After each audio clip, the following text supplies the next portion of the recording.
of us. And that single thought might be anything, but it always starts from separation, from some kind of negativity that has started from one thought but led to this entire world of extreme negativity that we are seeing in every single direction. And some of us might even feel responsible for what is going on surrounding us, but have no idea how we started it, what happened, and what we can do to prevent it in the future. Understand that violence is much like a virus. Starts out small. It might be something which you feel, yes, that's right, actually. But as it grows, it becomes into something uncomfortable, uncontrollable. And you will not even realize it. Before you realize it, it has literally handicapped the entire population, the global population, separated, isolated country by country, and has ultimately been the source for so much destruction.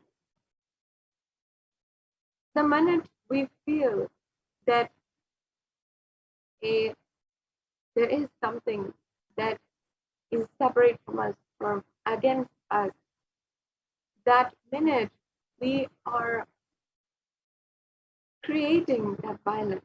And always the violence, like a virus, is never is always seemingly negligible, meaning you can just probably throw it away and you feel that it's not that important, you don't need to address it right now. But ultimately it grows into something that you cannot control, and you feel at the end, I wish I had have addressed this when I could, when it was under my hand.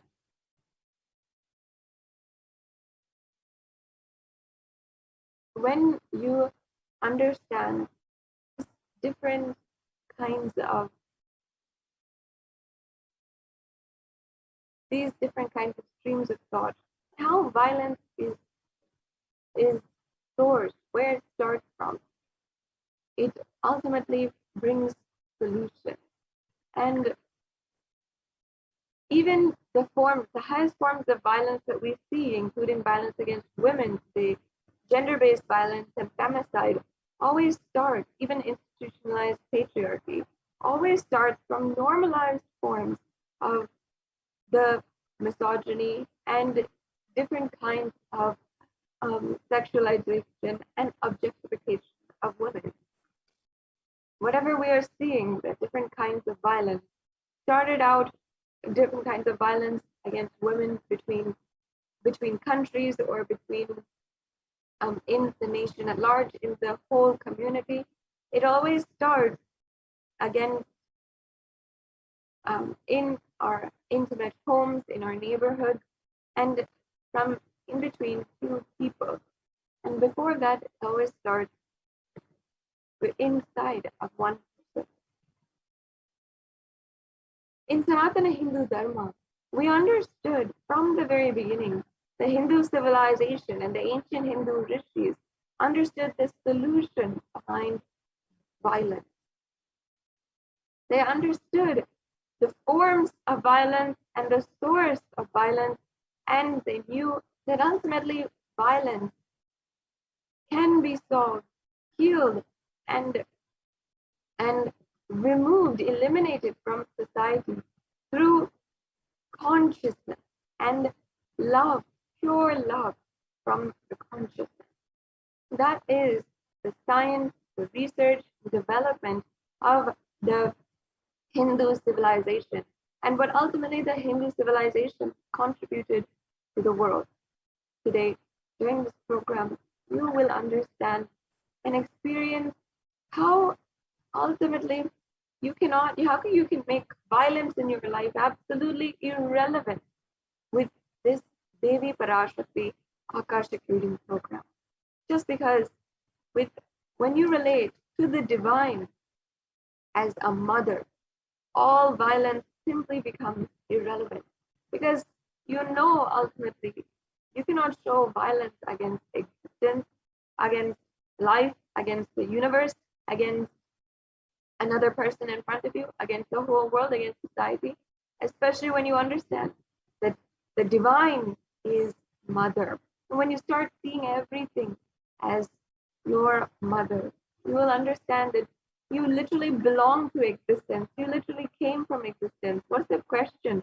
Where's the question of feeling separate, lonely, desperate, or orphan when you are being attended every moment and taken care by your mother, by the divine cosmic mother? In this program, you will experience just that, the shift in cognition between seeing everything around you as a separate and everything around you as something that is separate, and seeing everything around you as your own source, as your mother. And what difference it makes, you'll start to see in your life when you just shift that cognition. If you feel it's too difficult, don't worry.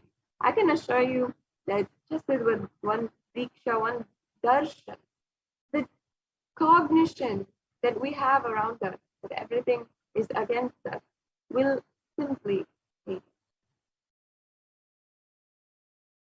And today you'll be experiencing the Bhava Samadhi darshan of Devi Parashakti. The Bhava Samadhi darshan is a way that you can awaken that costless bliss inside of you, the bliss that comes from the enlightenment experience itself, that comes from never being taking granted things in your life. And you will see how it manifests in such an amazing way. I welcome each and every one of you to this program once again, where you can experience even the Kundalini awakening, the awakening of the latent potential energy inside of you. You will see, you can even see up to 1,300% level increase in your energy levels, in your inspiration, your newfound inspiration for life every single day. And this has been researched and shown to the world in several different experiments with the Kundalini awakening by the Avatar, by the Supreme Consciousness. And Devi Parashakti is manifesting through the Supreme Consciousness of Hinduism out of her love and extreme compassion for each and every one of us, to grant us boon, to take care of us in every different level of ourselves, and to reveal our past, present, and future, to guide us in this extremely difficult time. I understand that so many of you are going through something in your life and unable to find solutions. There are so many spiritual solutions, and it is time that we stop looking outside in social institutions or in different kinds of ideas that are presented to us by the society, by the community at large, and start to look in, because that is where it all started first. Today, before we go on to the next segment of today's program, I would like to briefly take a few minutes to introduce to each and every one of you the way that you can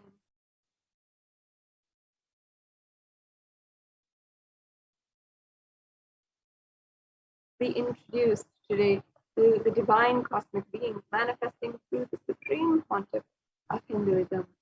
The Supreme Pontiff of Hinduism is the reviver of Kailasa, the ancient enlightened Hindu civilizational nation, and as well, Supreme Pontiff of Hinduism is the incarnation of Paramashiva, recognized from birth as the incarnation of Paramashiva, and imbibing the science of Devi, of science of power manifestation, and the science of temple-based lifestyle, as well as the science of spiritual alchemy, and imbibed this science from a young age, from his gurus, from the ancient Guru Parampara, and ultimately is today successfully revived that for the global Hindu diaspora and for the whole humanity at large to experience and achieve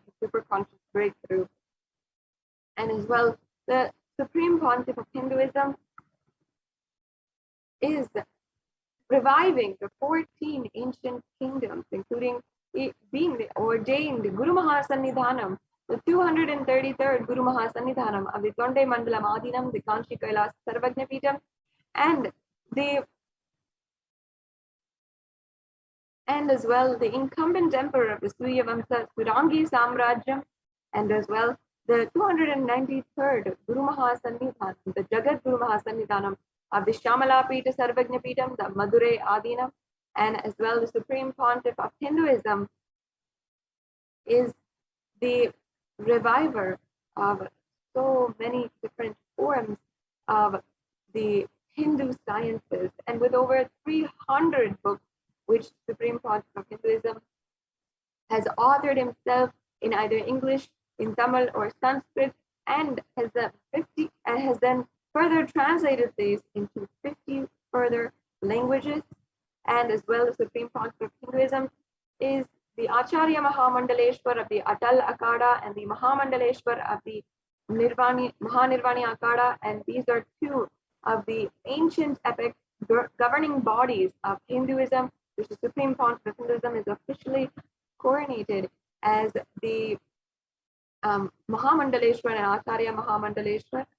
And as well, the Supreme Pontiff of Hinduism has founded and revived over 100 Sarvajnapitas, and has, through his spiritual discourses, more than 20,000 hours of spoken, and as well as initiations and so many different class sessions and programs,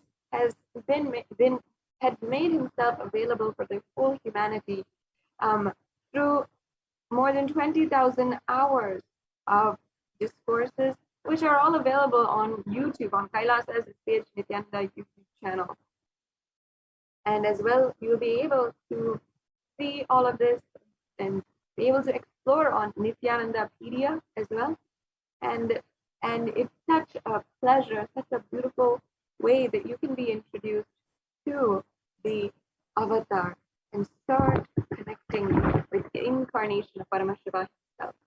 And as you can see, I am so happy to be able to announce to each and every one of you that we will be having the grace, the blessing of the Bhava Samadhi Darshan of Devi Parashakti on this extremely special occasion of Varalakshmi Vratam. And we'll be having the special live darshan of Devi Parashakti on this occasion for Varalakshmi Vratam. And I wish you all an auspicious Varalakshmi Vratam, as I'm sure so many of you are celebrating and deeply cognizing, celebrating in all different forms this extremely auspicious occasion. So once again, we will be having the divine Bhava Samadhi Darshan of Devi Parashakti in just a few hours. And I'm very excited to be able to announce and eagerly awaiting this, as I'm sure many of you also are. So now we are joined by the Nithyananda Gurukul Balasan, who will be guiding us into the next segment of today's program. The Nithyananda Gurukul Balasans will be showing us the demonstration of extraordinary Shaktis. The demonstration of the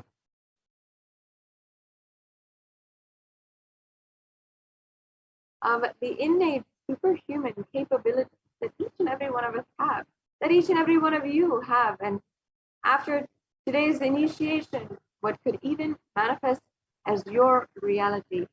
So stay tuned, and we will be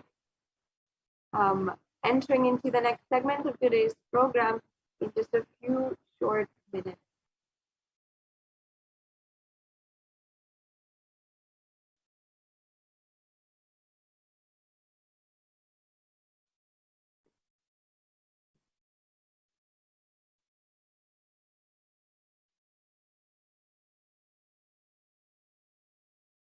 Yes, now we have joining with us Nithyananda Paramashivam, Ma Yoga Pranar, Ma Viraja. It's always so beautiful to see your faces and you here today.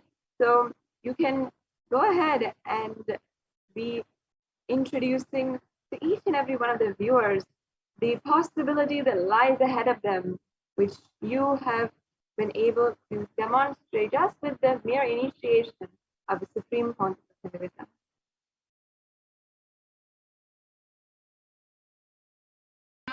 Yes, thank you so much, Manitya Sadashiva Priyananda, for that beautiful introduction.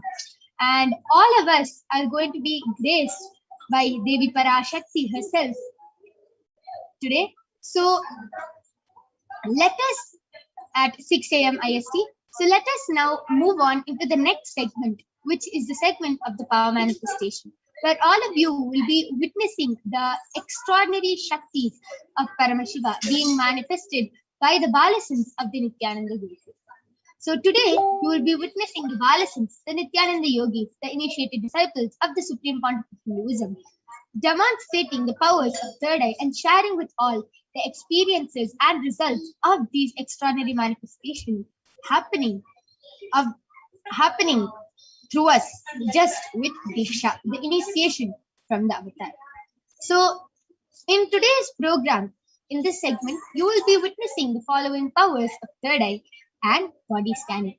The power of third eye is where one awakens the ability to be able to see through the cosmic browsing center, which is located between the brows, and can access any information through the third eye.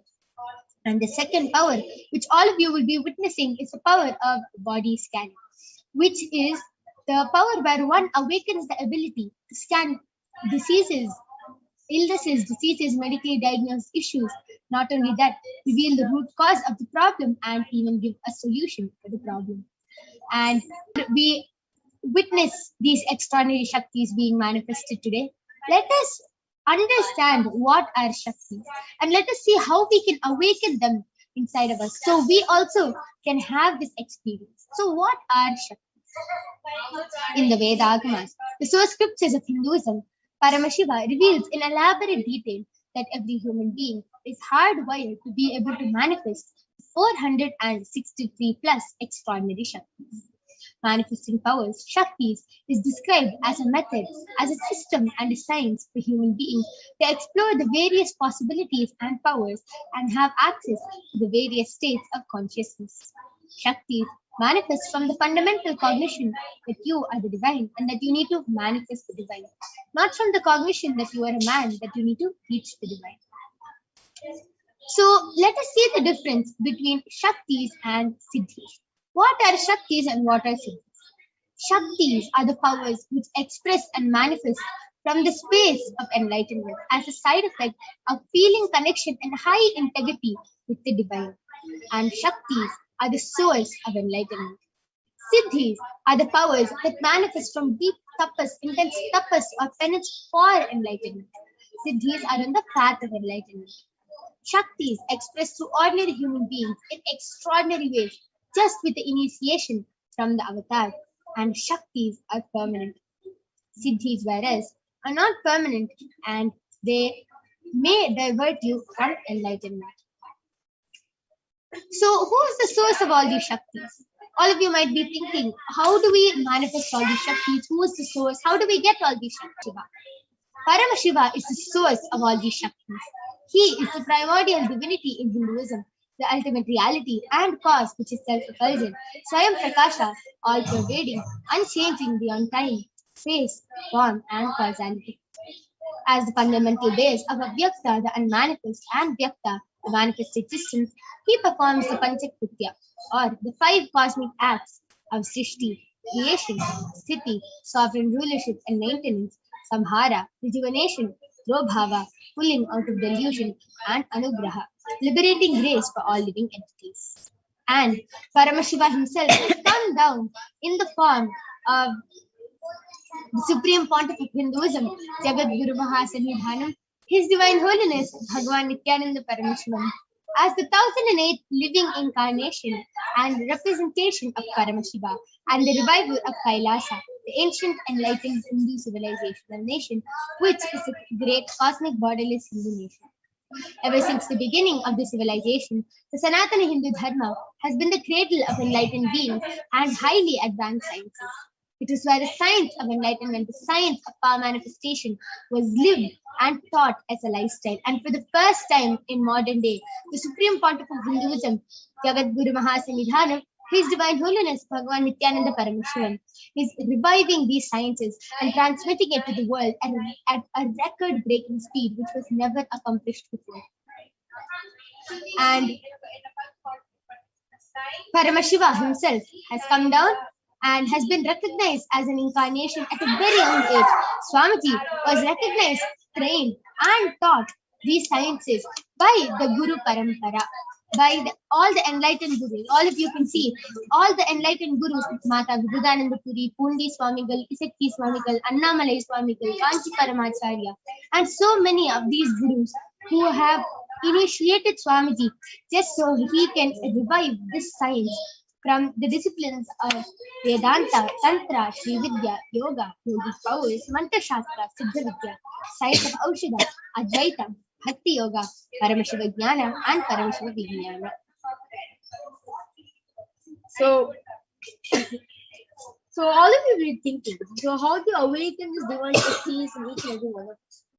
So Swamiji says very beautifully that every jnana, which is the ultimate truth, map into your consciousness, which is prajna, manifest as a power and possibility of every being, which is prajna. So let us now watch a short clip.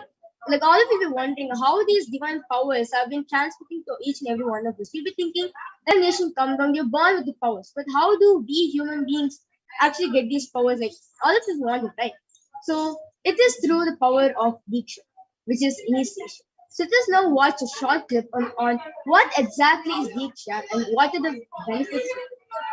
This video actually very elaborately explains what effect and what impact the Diksha has, not only in our physical body, even physiological, everything, mental state, everything, it has an impact, and even science has proven it. So let us now watch this video and understand more about this science.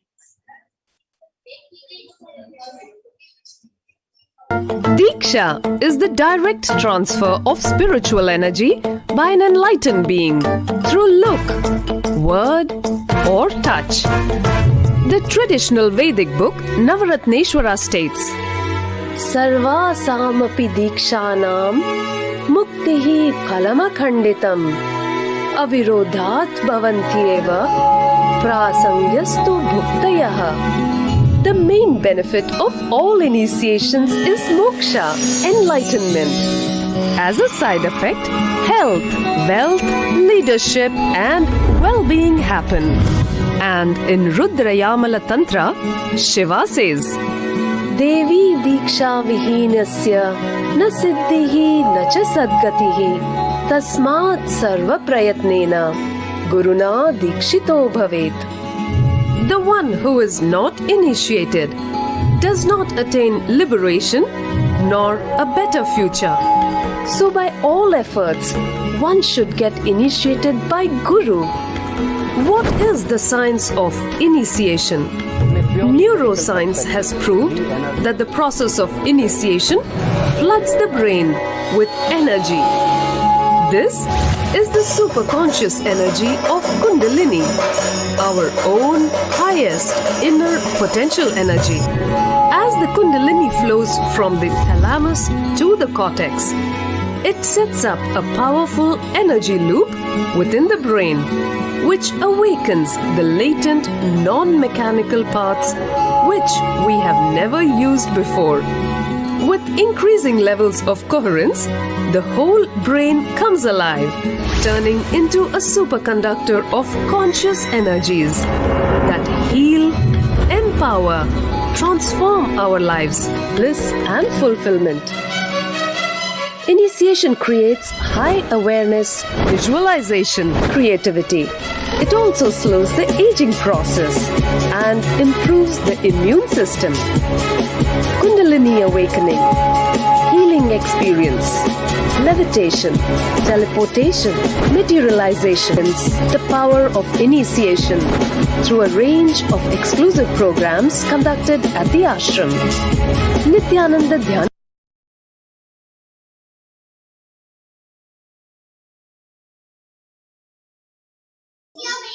Yes, with a beautiful video which explained very beautifully how the science of initiation has an impact, has an effect on us. Let us now see how this very science, the power manifestation science, is authenticated through the four aspects of evidences or pramanas. So the four evidences, the four pramanas are the Shastra Pramana, which is the eternal unchangeable truth that are revealed in the source scriptures. The next is the Apta Pramana, or the experiences and results of Aptas, or the authorities of Hinduism. The Vedic rishis and scientists who have time tested and also verified this science. Third is the Atma Pramana, or the account of Swamiji, His Divine Holiness Bhagavan Nithyananda Paramashivam. This millennium's avatar's personal experience of power manifestation. And last is the Pratyaksha Pramana, or the empirical evidence from observation and scientific experimentation. So all of you might be wondering, where do we get all these shastras from? Where do we get all these scriptures from? And how are we sure that they are actually something which has happened and not made of stories? We get all these Shastra Pramanas from the Vedas, which is a living applied science. Vedas are the ultimate superior authorities for Hindus, and they are the pure science where the ultimate truths are explained. Agamas are the scriptures where the applied technology, the applied science is expanded. Vedas and Agamas, Vedagamas, are given the status of Shruti as they are directly revealed by Paramashiva. They are the ultimate, eternal, unchangeable truths. And any reference cited from these Shastras or the source scriptures is called a Shastra Pramana. So without further delay, let us get ready to witness an extraordinary demonstration by the Balasins of the Nithyananda Gurukul. So before we move on, let us enter into the Shastra Pramana, which is from the Vijnana Bhairava Tantra.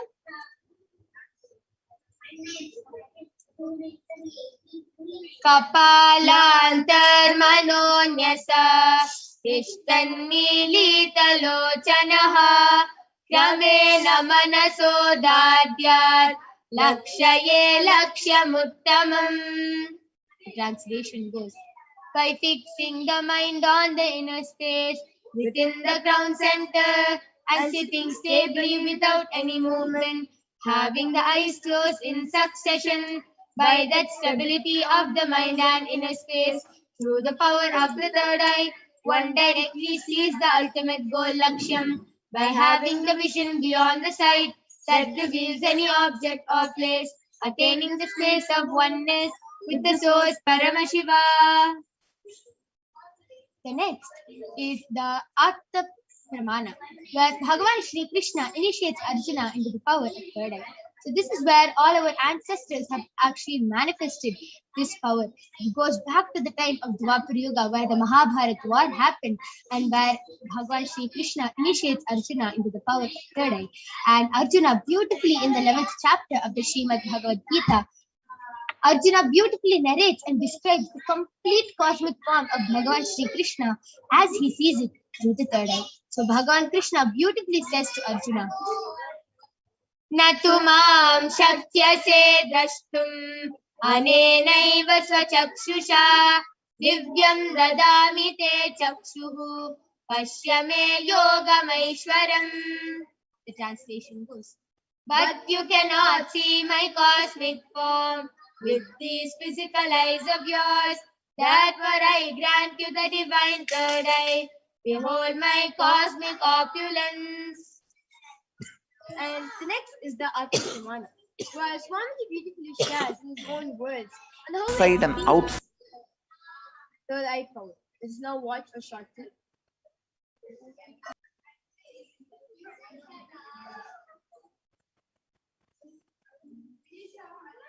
inside and outside broke. The first experience is that I was able to see everything around me, above me, the whole 360 degree, 10 direction, below me, everything. I realized not only I was able to see, I was able to feel, experience. I felt that the skin of the stone on rock on which I was sitting and the skin of this body both carry me equally.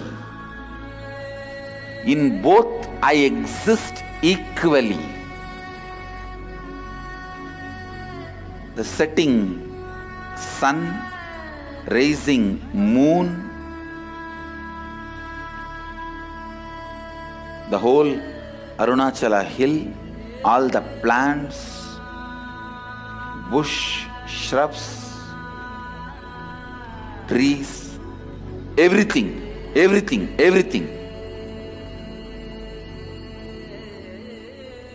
just became so alive.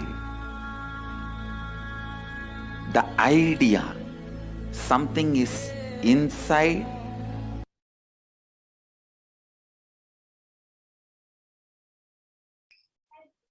Yes. So let us now see the Pratyaksha Pramana, which is the empirical evidence from observation and scientific experimentation. So the study measures compare the metabolic cell activity of the brain in the conscious and meditative states using the PET, which is the positron emission tomography. So when doing daily activities, high activity is measured in the brain where the third eye is located, and when Swamiji is in the deep state of Samadhi, only the third eye region is active and almost 90% of the rest of the brain is at peace. So without further delay, let us get ready to witness the extraordinary demonstration by the Balasins of the Nithyananda Gurukul themselves, who will be showing and demonstrating how this extraordinary Shakti is manifested just with the initiation from the avatar. So now I request the slides to stop being projected. All of you will now be witnessing the demonstration. All of you can see I have a medically tested eye band with me, and in front is a complete opaque sheet, and behind is a thick sponge, and you can see that there is no gap under the eye band at all, and there is no possible way of light entering this eye band at any cost. And Balasant, who will be demonstrating this extraordinary Shakti, is Maniti Virajananda, who is 16 years old, and she has been in the Nithyananda Gurukul from past 9 years now, and she is going to be demonstrating this power to all of you today. Yes. So now all of you can see I'm unstrapping the eye band in front of the camera, and I am placing it on Mahavirija's eyes.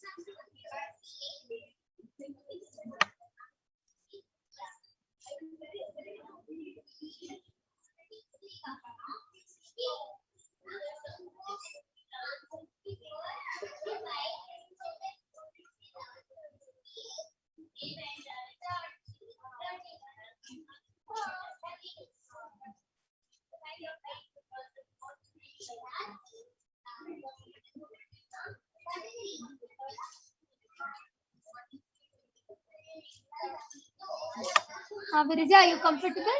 Yes. Yes. So as all of you can see, Mahaviraja is completely comfortable with the eye band, and there is no possible way of light entering. I request you to turn to your right, left, up, and down. Yes. So you can, all of you can see that there is no possible way of light entering the eye band. And now I request the YouTube comments to be projected.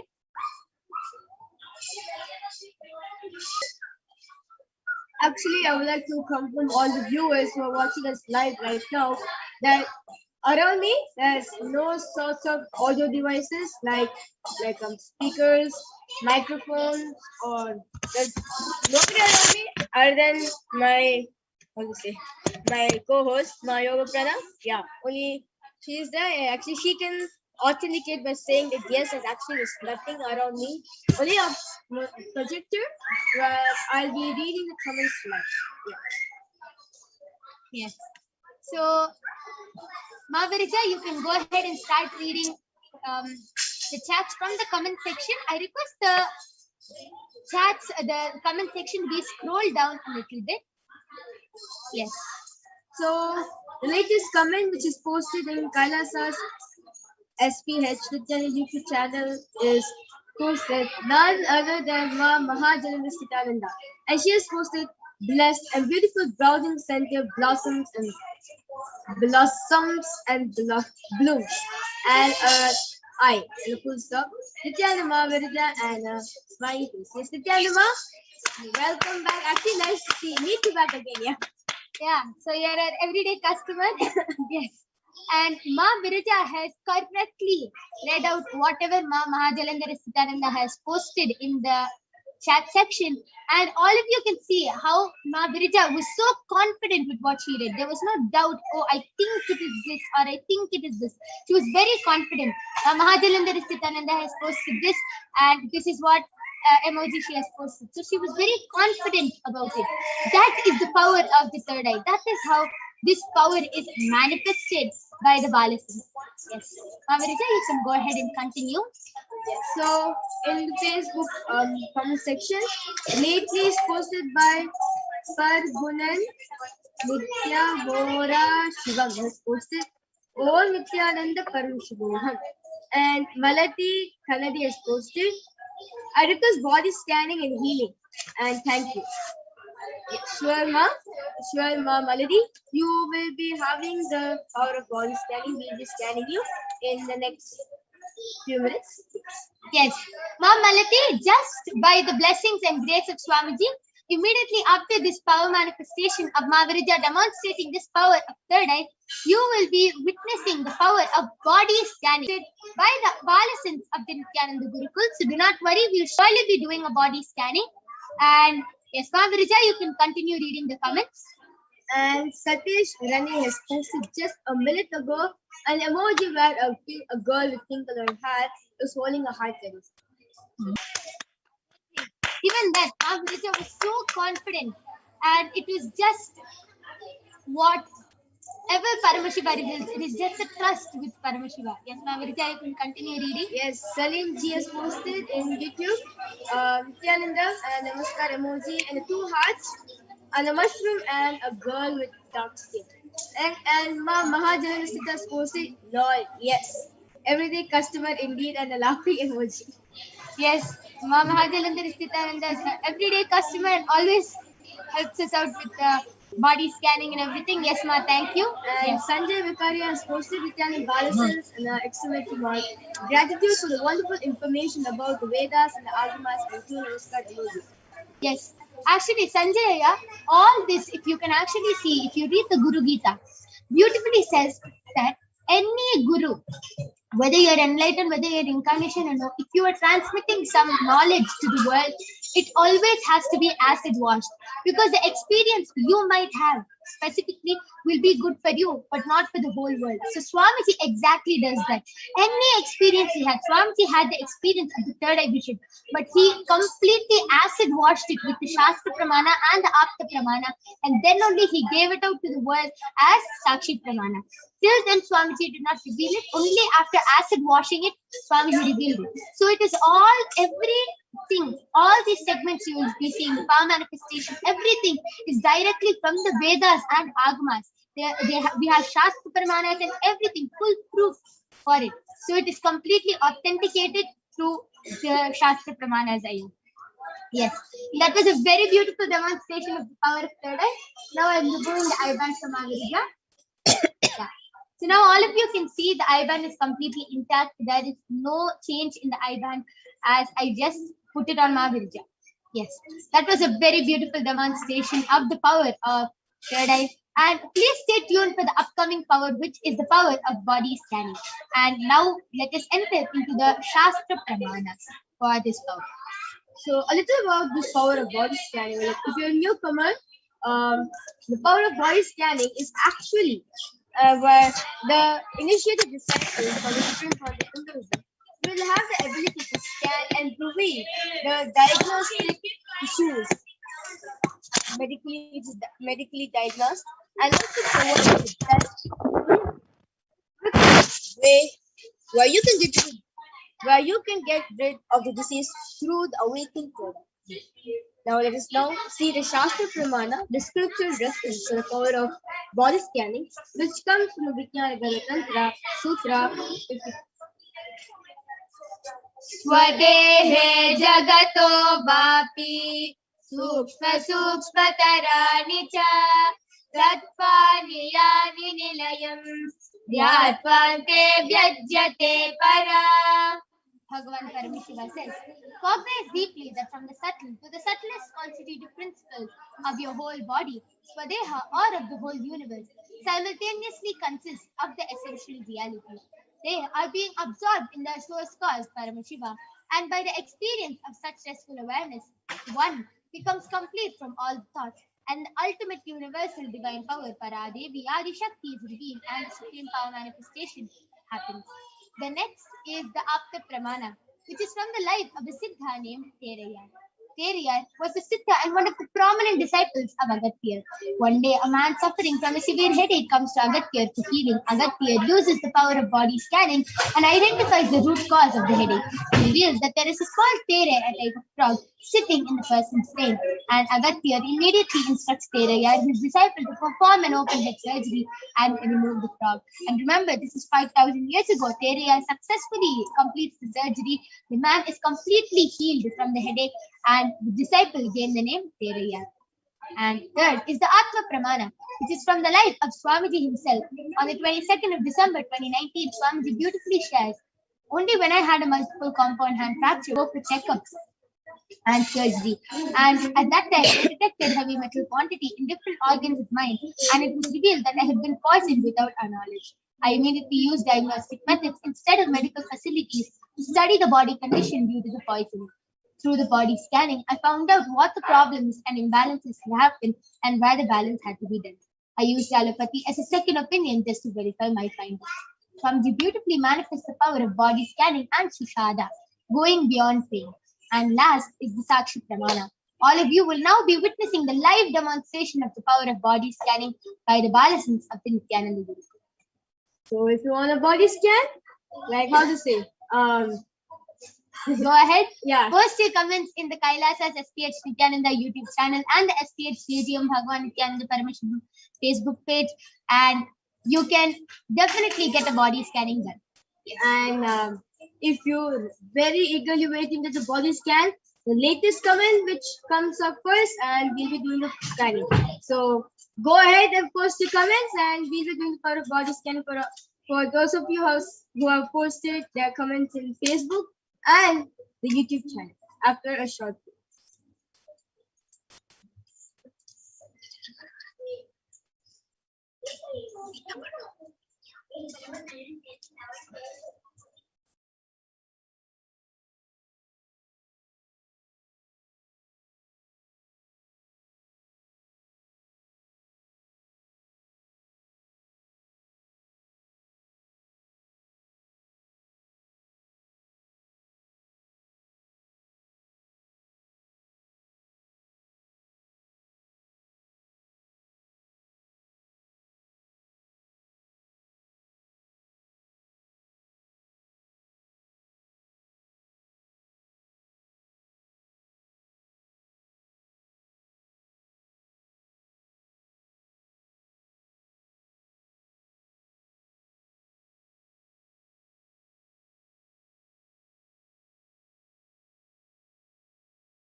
Okay, now I'm back with the Balasans of the Nithyananda Gurukul, Maniti Brahmayogananda and Masoni. who is going to be demonstrating this extraordinary Shakti to all of you today. Now, I request the YouTube comments to be projected. And all of you will be witnessing the Balasins right in front of you, demonstrating how the power of body scanning can be manifested just by connecting to Paramashiva. The Balasins will be able to scan your body and reveal any problems you are having. And not only that, reveal even the root cause of the problem. They will be able to reveal why the problem started in your body in the first place. So I request the YouTube comments to now be projected. And yes. So, okay. So Ma Mahadalinda Nithyananda has posted, I look after my elderly father, 80.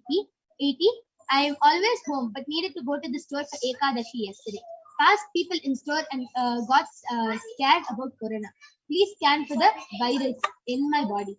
Yes, ma, we'll surely be doing a body scanning. And yes, Swamiji has initiated all the Balasins into the power of scanning whether the person has COVID-19 or no.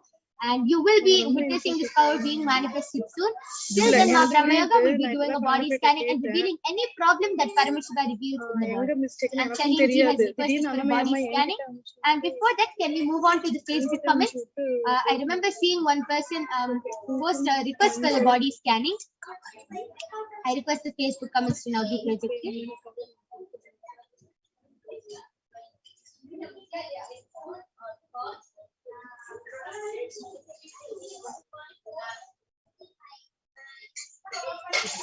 So Ma Malati has requested for a body scanning.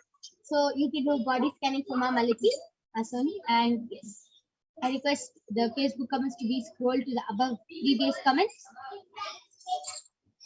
I request the previous comments in Facebook to be projected.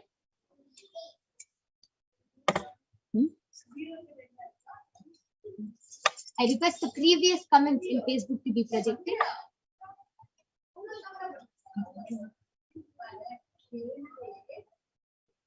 Okay.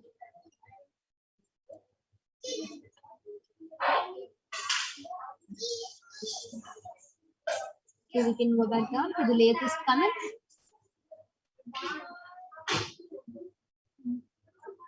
Yes, Ma Soni, you can go ahead. Nithyananda Paramashivam, Ma Paramashiva revealed that you need really lots of water in your body. Now you are having stomach ulcers. So Paramashiva revealed that drink at least 5 liters of water in a day. Your stomach ulcers will be completely healed. Okay.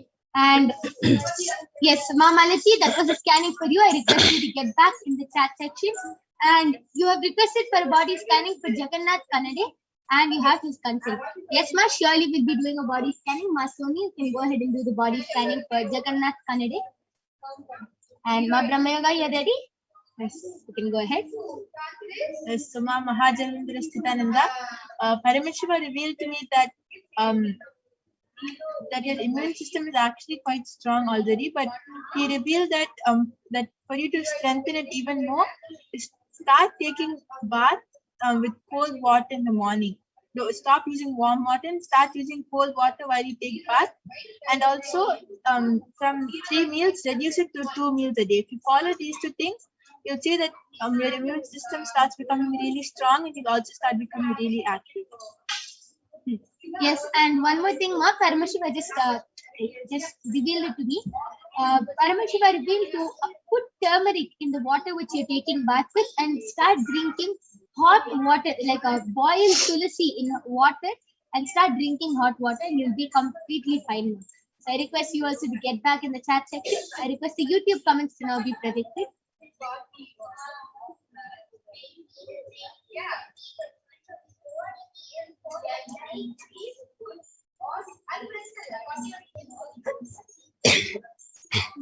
Okay. Yes, Ma Soni, before you go ahead, Paramesh Arumugam has requested for body scanning. Ma Brahmayoga, you can do body scanning for Paramesh Ayya. Nithyananda, I did the body scanning for Jagannath Kannade. Paramashiva revealed that you are having cavity in your teeth area.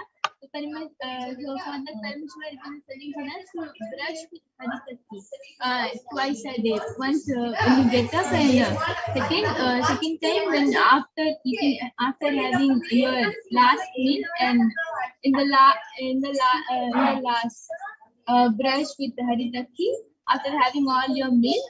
And second thing, Parameshwara revealed that your this neck region bone is really weak area. Parameshwara revealed that you have to do a massage with mustard oil, warm mustard oil. Okay, yes, and I request Facebook comments to be predicted. This was for Jagannath. So, Ma Malati, I request you to get back. Ma Soni just revealed the body scanning for Jagannath Ayya. And yes. And yes, Ma Brahmayoga, you can also go ahead. Yes, so I did the body scanning for Paramesh Ayya, and Ayya Parameshiva revealed to me that Parameshiva revealed to me that kidney stones are starting to form in your body. So what you should do is immediately start taking castor oil and tulasi water. 1 cup of tulasi water and 1 tablespoon of castor oil with hot water. If you follow this solution every day, the kidney stones will automatically break and dissolve, and you'll be completely fine. So that was beautiful scanning. Paramesh Arumugamaya, I request you to get back. And Sanjay Vikari Ayya, Ma Soni is doing the body scanning for you. So yes, you can go ahead. Nithyananda Sanjay Ayya, Ayya Parameshwara revealed that you are having really weak immune system, Ayya. So Parameshwara revealed that to build your immune system. Immune system. Take green juice in the morning, Ayya, empty stomach, and have castor oil also. Yes, that was a very beautiful body scanning. Yes, so I request all of you who have gotten the body scanning to get back in the chat section and share with us whether you were able to relate with the scanning. And Paramashiva has beautifully revealed this through their third eye, and they have even revealed a solution and what to do to solve this problem. See, if you have any problem, you go to the doctor, right? And example, you have a cough or something, you'll go to the doctor, and the doctor will diagnose you with some problem, cancer, disease, whatever. And the doctor can give you medicines. But the one thing which the doctor can do is reveal the root cause of the problem. Why that problem started in your body. All of you know, our body is very mysterious, as we have just a small cancer can be related to the HDH you're holding, the self-hatred you're holding inside of you. And any disease you have or any skin problem you have can be related to mother incompletion or some childhood incompletion. So our body is very mysterious, and the one thing which the doctor cannot find out is the root cause of the problem. And the speciality of the third eye is that the third eye will reveal the root cause. Sometimes you will not be able to even relate with the body scanning. But Paramashiva reveals something completely different, because he is revealing the root cause of why the problem even started in your body in the first place. And for that, Paramashiva reveals a solution. And Ma Mahajalandhara Nithyananda has got YouTube, HDH Nithyananda YouTube section that I request the YouTube comments to be projected. That thank you, Ma Brahma Yoga and Ma Yoga Prana. Yes, I do have a strong immune system. Paranoia and fear are not nice. I tend to have warm showers, so now we'll do cold bucket bath and add turmeric to it. And she has also gotten back telling me also drink the tulsi water. It's been in my mind recently to do that. I'm still getting my gut fixed, but once it's back on track, I will do 2 meals or even 1. Okay. Yes, Ma, just follow whatever Paramashiva reveals and you will be completely healed. And remember, Swamiji is always there protecting you. So don't be in the fear or anything. Trust Swamiji always. And Ma Sanjay Vikari Ayya has gotten back telling thank you. Paramashiva's advice will be well followed. Yes, thank you Ayya for getting back. And Paramesh Arumugam has gotten back telling thank you. Yes, we thank all of you for getting back. And now it's time. We are going to be concluding this session. And we thank all of you for joining us in this segment of the Power Manifestation. And you can always join back every day at 2 a.m. IST and 4 p.m. IST to witness this manifestation segment. The extraordinary Shakti is being demonstrated, and please stay tuned as we are going to have the special live Bhavasamadhi darshan of Devi Parashakti herself at 6 a.m. IST 20th August and 5:30 p.m. PST 19th August. So we thank all of you for joining us. Thank you, Nithyananda. We'll be having Ma Madhura joining with us, who will be teaching all of us about the divine feminine consciousness and who is Devi Parashakti and much more.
Yes, Nithyanandam, everyone.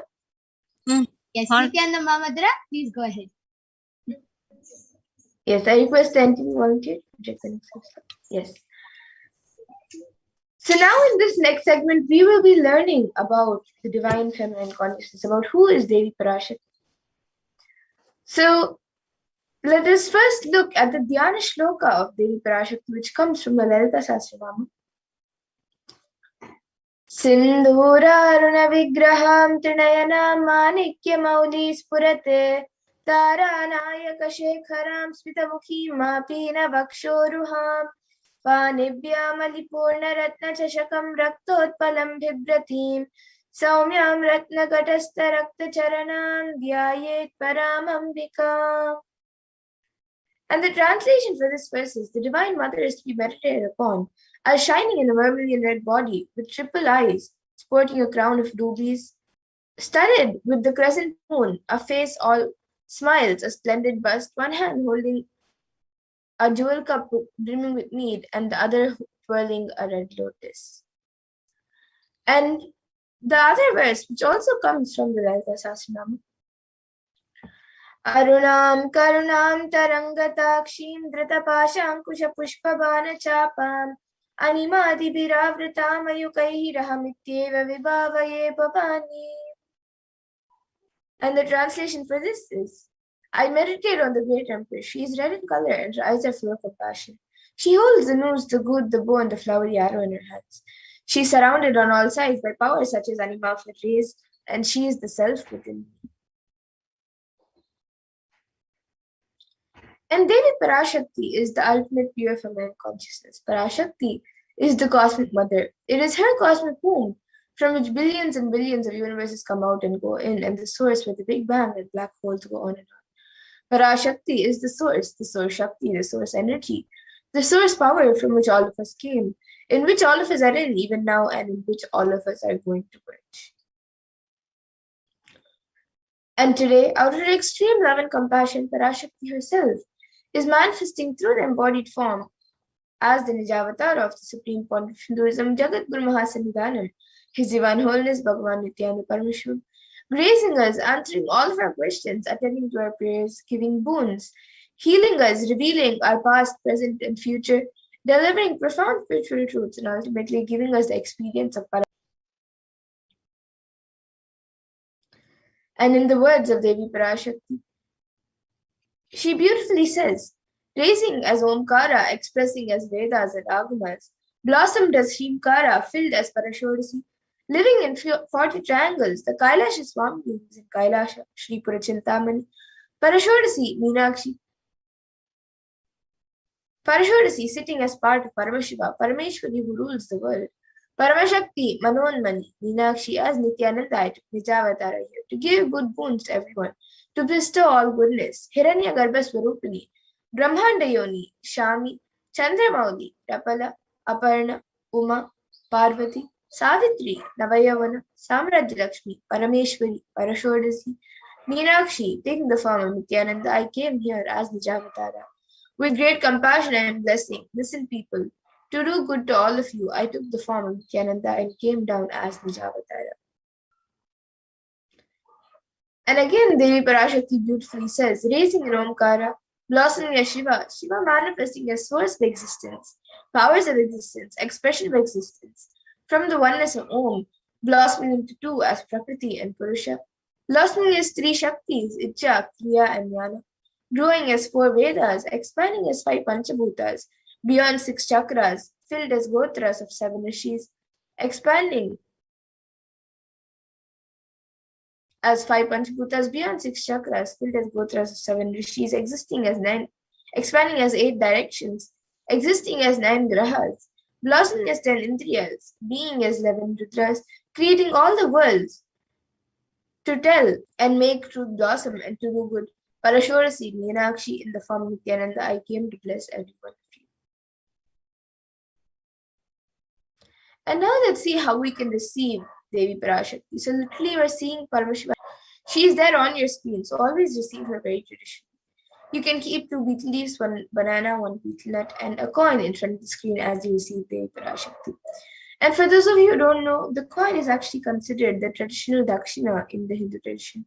It can be the lowest value. In India, it can even be just 1 paise. In the US, it can even be just a cent. Swamiji says, I'm not trying to monetize. Keep even 1 cent, it is okay. So for 100 days, if you have darshan, it will add up to $1. In India, even 1 paise is okay. And you can offer that to Devi Parashakti. And once the darshan is over, you can do namaskar and eat the banana, the betel leaf, and the betel nut, taking it as prasadam immediately. And the coins that you collect, you can send it to the Los Angeles temple for the further procedures. And some of you might be wondering how this betel leaf and betel nut may benefit you, whether it's physically, emotionally, mentally, how will it benefit you? So this betel leaf and betel nut may look too small, but in a few days, you will see how much it adds to your sentiment that really Devi Parashakti is there. You will not take the Devi Darshan for granted. Rituals will break your monotonous unconscious mentality and lifestyle and remind you and raise you to the powerful combinations. It will break your unconscious behavior. And now all of you can see how you can set up your tambulam. You can set up the 2 betel leaves, the 1 banana, the 1 betel nut, and the coin. You can set it up all in a plate. These are the 4 basic items, as you can see in the image. There are a few additional items also kept, such as a coconut, some kumkum, turmeric, bangles, and some flowers. So these 4 items, the betel leaf, the betel nut, the banana, and the coin, are the 4 basic items. But if you would like, you can also keep the additional items. So you can set up everything up in a plate, keep it in front of the screen, and receive Devi Parashakti when she comes for the darshan. And with that, we come to the conclusion of this segment where we have learned who is Devi Parashakti and how you can receive Devi Parashakti when she comes for the darshan. So with that, we'll now be moving to the next segment of this program where we will be seeing what Devi Parashakti has revealed in the Akashic and how important it is for all of us to understand, internalize, and follow what Devi Parashakti has revealed in the Akashic readings. So with that, we'll be back after a really short break to move on to the next segment.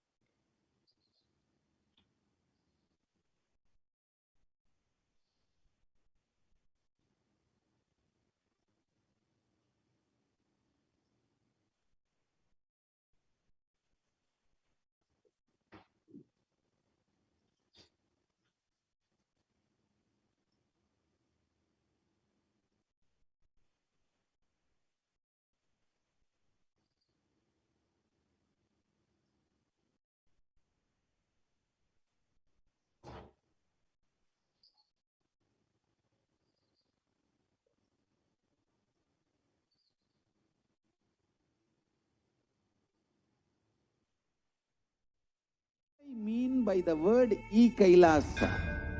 Listen intensely. enlightenment ecosystem, literally enlightenment itself, in your own home, wherever you are. If you cannot come to Kailasa, it's okay. Kailasa can come to you. Kailasa coming to you is E-Kailasa.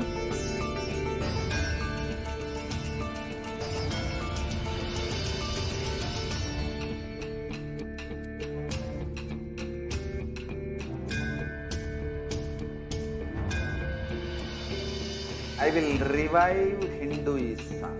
I am a Hindu revivalist, not by any revolution, but by evolution.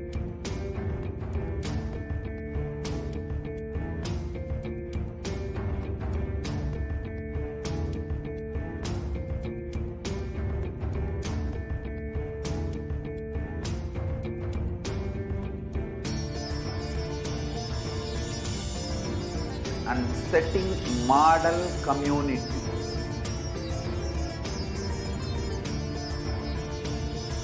Kailasas, enlightenment ecosystems, Sarvanya Peethas all over the world.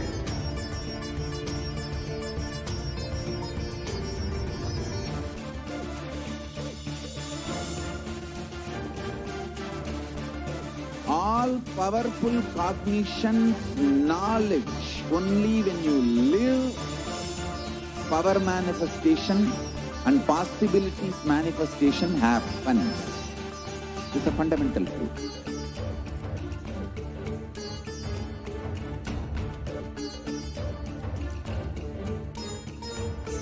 Hinduism cannot live exclusively as one sampradaya. No. All sampradayas of Hinduism is an ecosystem.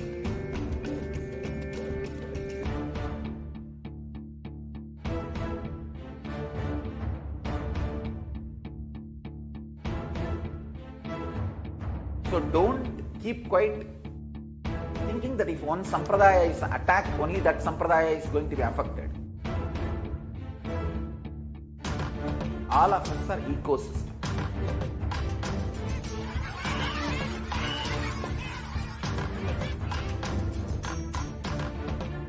I invite all of you to get involved and enjoy Hinduism by the principle of Dharmo Rakshati Rakshitaha. When you protect Dharma, Dharma protects you. We will make the whole plan.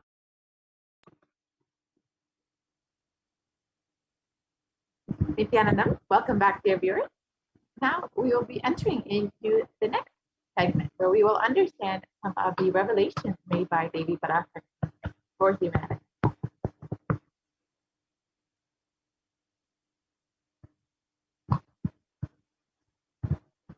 So, as we all know, humanity is still undergoing the effects of the cosmic surge, the Pralaya. Thousands of deaths due to the global pandemic and emerging fungal epidemic, along with the record numbers of natural disasters, have taken a huge toll on humanity's collective psyche, leading to an increase in poverty, malnutrition, depression, and mental health issues. So what has caused this? Who is behind this? How could this have been avoided? What is the solution for this? In this segment, let us go through an analysis of Devi Parashakti's revelation on the cause and solution for this pralaya. As all of us know, over 4 million people have died over the course of this pandemic, and 175 million people have been infected with COVID-19, and the worst affected countries are the US, India, and Brazil. And the number of COVID cases in India alone has crossed well over 29 million. And the number of deaths due to COVID-19 has crossed well over 374,000, with 75 million people falling into poverty since the beginning of the pandemic. Now, these numbers are considered to be severely underreported, so the actual situation could be much worse than what we know. And India is not just suffering from this global pandemic, but mental health issues as well. India is the sixth most depressed country in the world. And 6.5% of the population is suffering from some form of mental illness. And there is a rate of 10.9 for every 1 lakh people with suicide. And suicide is one of the biggest causes of death among the age group of 15 to 24 years. India is not just suffering from this ongoing pandemic, but several natural disasters have been affecting the country, including the cyclone in Kerala and recently the floods in Maharashtra. And as this pandemic continues on, there is a serious cause for concern for the third wave, which is to come very soon. So how could we have prevented this? How could we have avoided all of this? Baby Parashakti revealed on the 31st of May 2021 the reason for this ongoing. Let us listen to that revelation.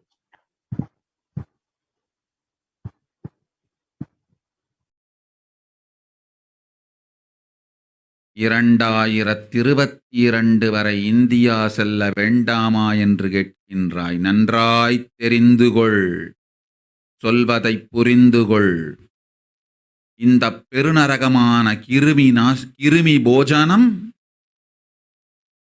இந்தியாவிற்குள் வரக்கூடாது என்பதற்காக 2020 பாரதம் முழுவதும் 12 ஜோதிர்லிங்கமும் பாத யாத்திரை செய்திடவே என் மகன் மூலமாய் திட்டமிட்டிருந்தேன். படுபாவிகள் ஓடத்தின் மாலுமியை ஊர்விட்டு துரத்தினார்கள். என்ன நடக்கிறதென்று பார். முறையாக கைலாய நாட்டின் தலைவனாக நிறை மரியாதையொடு நல் மதிப்பொடு என் நிஜாவதாரம் நித்யானந்தன் திருவடி மீண்டும் பாரதத்தில் பட்டு பாத யாத்திரை செய்த பிறகு மட்டுமே நீ அங்கு செல்ல வேண்டும். அதுவரை உன்னை காத்து செல்லாதே. ஓம்.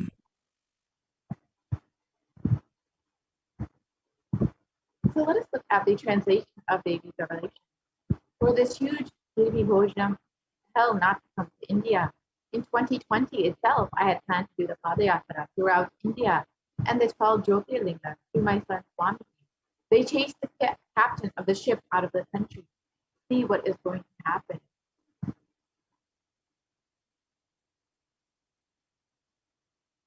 So let us go back to 2017 when the Supreme One of Hinduism revealed the vision for the Padayatra that was to take place. Let us watch that video now.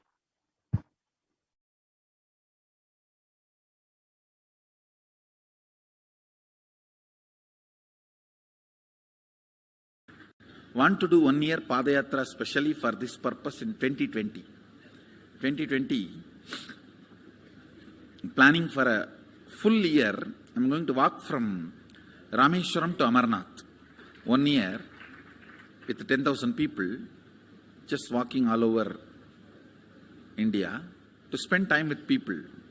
2020, there will not be any program other than Padayatra and just spending time with people.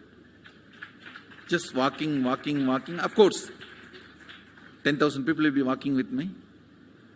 Maybe 200 vehicles to carry our food and all the other items, transportation. Enjoying the river banks, forests, and time with nature. 10,000 people manifesting powers.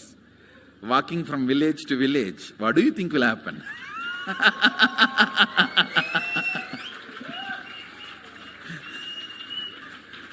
The scene of Buddhism spreading will be repeated now. How the Buddhism spread. 10,000 monks walking from village to village. What will happen? That's only monks. Here power manifesting. 10,000 people. The whole village will be manifesting powers. Just want to enjoy India and let India enjoy me. So planning for next year Kumbh Mela 2019, next year January Kumbh Mela.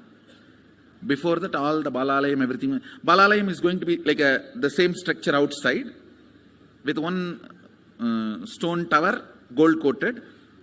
It will be something like a 40 to 50 feet tall stone tower and 5 Rajagopurams, which will be something like 120 feet. This will be the Balalayam. And after the Mulalayam is built, this Balalayam will serve as a Utsava Murti Sannidhi, where the Utsava Murtis will be worshipped and where the Archanas. See, in the main temple, there will not be any Archana or anything, because just for Darshan itself, there will not be time. Like Tirupati, you can only have Darshan and Arti, the camp for Arti. No other worship is allowed in the main temple. Because 12 Abhishekam is going to happen, 12 Kala Abhishekams. So continuously the rituals will be going on. People can have only darshan. They will not be able to involve themselves in any ritual. Other than darshan, nothing else will be allowed.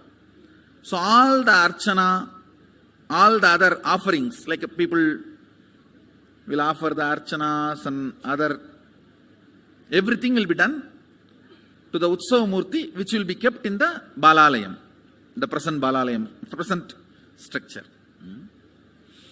So people can spend time. That will be more like a main darshan. This will be like energy darshan, where you can give letter, get response. So by next year, the Balalayam will be ready. So 2019 full year, I will be conducting the programs and everything. 2021 full year, Padayatra, walking. From next year, Jayanti, means 2019's Jayanti to 2020's Jayanti. Full year, Jayanti to Jayanti will be Padayatra. Before that, we will make 10,000 people power manifestors. It will be sannyasi, brahmachari, grihastha, all put together. 10,000 people will be walking. What a scene it will be. I think that is the only way the revival of Sanatana Hindu Dharma. And Supreme Pontiff Hinduism revealed the vision for the Padayatra to take 10,000 power manifestors from Kanyakumari to Kashmir and to meet people where they are, to allow them to see the Supreme Pontiff of Hinduism, be blessed by him. And the Supreme Pontiff of Hinduism was ready to give any solution for any problem for every single person, whether it's physical problem, mental problem, psychological problem, emotional problem. The Supreme Pontiff of Hinduism was ready to attend to people where they are. This whole Padayatra would see a huge revival of Hinduism, like the seed of Buddhism spreading. We would see how Hinduism would once again be revived to its glory.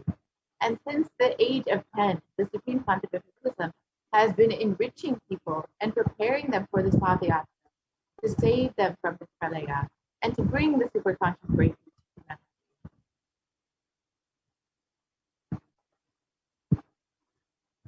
And from that age, the Supreme Pontiff of Hinduism has been enriching and initiating the masses into the science of enlightenment, initiation, and darshan. So over the next few slides, we will see some of the programs that the Supreme Pontiff of Hinduism has been conducting over the past 26 years and blessing people with. Here you can see in Vellore, Tamil Nadu in 2005.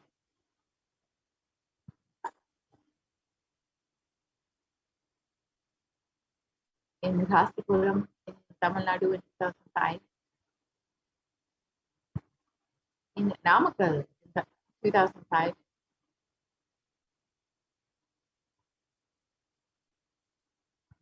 And in Salem in 2005.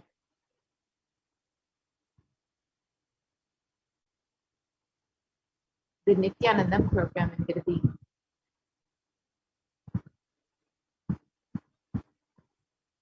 The Birth Star celebrations in Tiruvannamalai in 2005. The Jayanti celebrations in Adi Kailash Satyajita.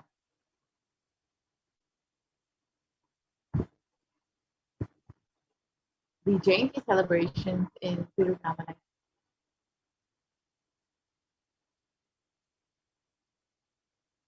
The Nithyananda Spurna program in Chennai.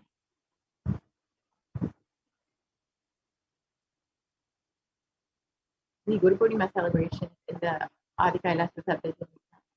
And each of these photos, you can see how many people are in attendance, how many people from different various backgrounds who are being blessed into the science of enlightenment. The Bhakti Spurna program, the Dhyana Spurna program, the Little Anandas program, which was blessing the youth into the science of enlightenment.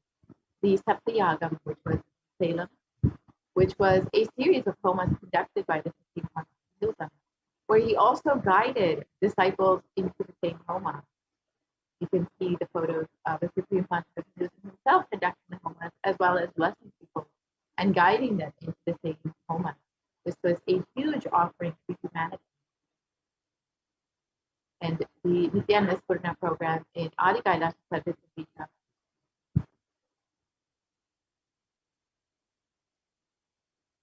The Nithyananda Spurna program in Salem. And all of these programs help to guide people, to bless people, to prepare them for this superconscious breakthrough, to guide them through this pralaya, and to prepare them for this re-energizing process. However, the anti-Hindu elements made it nearly impossible for the Supreme Conscious of Hinduism to do the Padayatra and the re-energizing process by driving the Supreme Conscious of Hinduism out of India. So let us listen to Devi Parashakti's revelations on the solution for this. 2022 வரை India செல்ல வேண்டாமா என்று கேட்கின்றாய். நன்றாய் தெரிந்து கொள், சொல்வதை புரிந்து கொள். இந்த பெருநரகமான கிருமி போஜனம் இந்தியாவிற்குள் வரக்கூடாது என்பதற்காக 2020 பாரதம் முழுவதும் 12 ஜோதிர்லிங்கமும் பாத யாத்திரை செய்திடவே என் மகன் மூலமாய் திட்டமிட்டிருந்தேன். படுபாவிகள் ஓடத்தின் மாலுமியை ஊர்விட்டு துரத்தினார்கள். என்ன நடக்கிறதென்று பார்.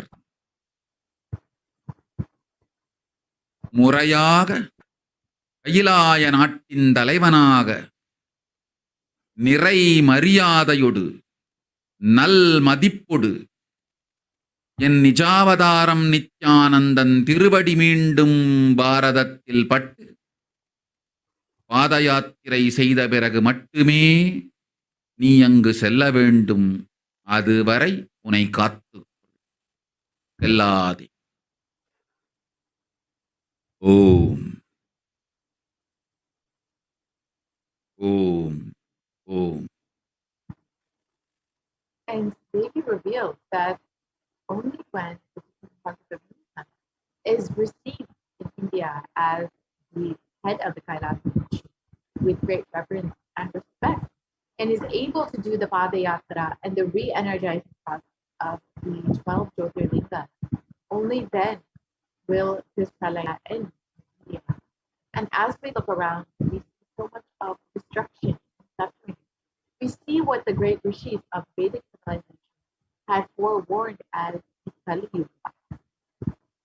The Kali Yuga is considered to be the worst of the 4 yugas, where man will be his own worst enemy. In the Purva Purana, Vyasa tells This Kali Yuga is the worst of the 4 yugas in all the ages. People are sinful and forget the dharma, the 4 varanas, and the 4 ashramas. In fact, men are so sinful that no prescribed penance atones for their great sins. The only place which is free from sin is the great sacred city of Varanasi, the Mahapuri. And in the Purna Purana, it also states that Lord Rudra, Paramashiva himself, is the avatar for the Kali Yuga. And the translation of this word, Brahma is the presiding divinity or Devata for the Krita Yuga, the first cycle of time. In the Treta Yuga, the second cycle of time, it is Bhagavan Havi, Surya, and which appeared Sri Rama. In the Dvapara Yuga, the third cycle of time, the presiding divinity is Vishnu. And in the Kali Yuga, the fourth cycle of time, the current age, the presiding divinity, the avatar is Rudra, Lord Maheshwara, Mahasavasva himself. And on the 2nd of January, 1978, out of his deepest compassion to protect humanity, Paramashiva himself descended into the human form in the Nijavatara of the Supreme Concept of Buddhism, Jagat Guru Mahasanidana, whose divine Bhagavan Nithyananda. And if Paramashiva had waited even 1 more year to take a human form until 1979, it would have been too late for humanity. So let us understand what this means in the Supreme Concept of Buddhism's own words.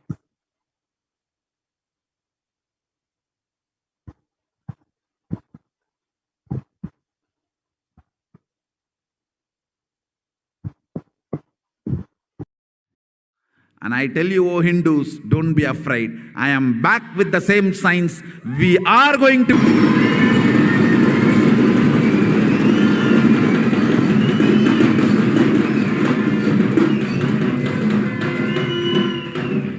It is not lost. Just the last minute climax. Before it was going to be put off, have happened.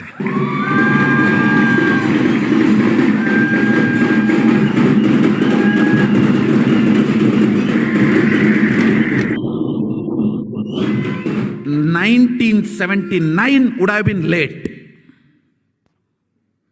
1979 would have been late. If I had time, I would have sent only ambassadors. Because no time, I have to get up and come directly.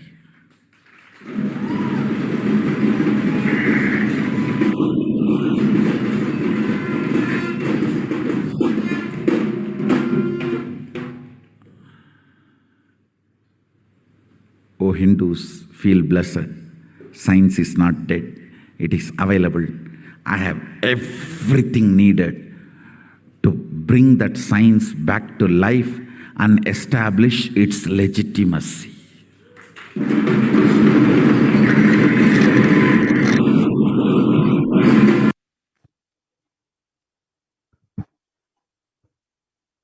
And the Avatar's advent on the planet Earth was to protect the world from this great cosmic deluge, to bring the new age, the Satya Yuga.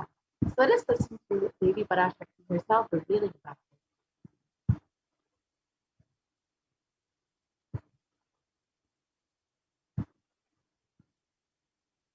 ஓம் உலக மக்களே கேளுங்கள். கலி முற்றி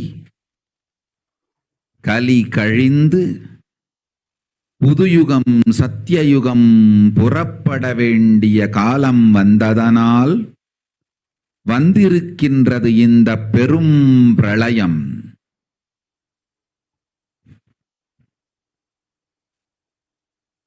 கவலை வேண்டாம்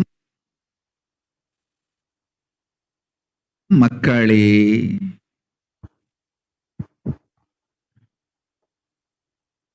நித்யானந்தன் வடிவம் தாங்கி நாமே இங்கு வந்திருக்கின்றோம். நித்யயுகம் செய்வோம், நித்யயுகம் சத்யயுகமாங்கு. ஆனந்தமாக இருங்கள்.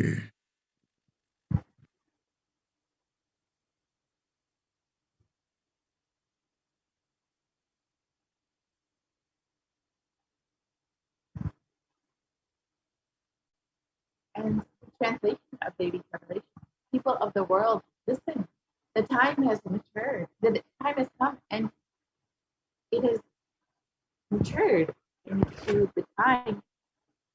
Kali Yuga has matured, and over time it has come for Satya Yuga to happen. So great Pralaya has come.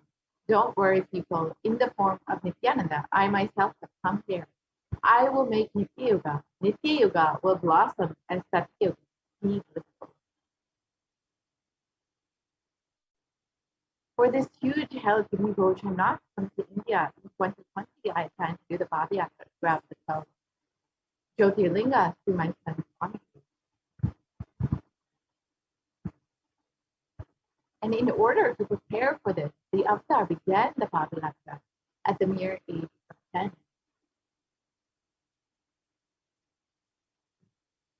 And the Supreme Consciousness began enriching people one person at a time with the great truth from the sacred scriptures and the secrets of higher living.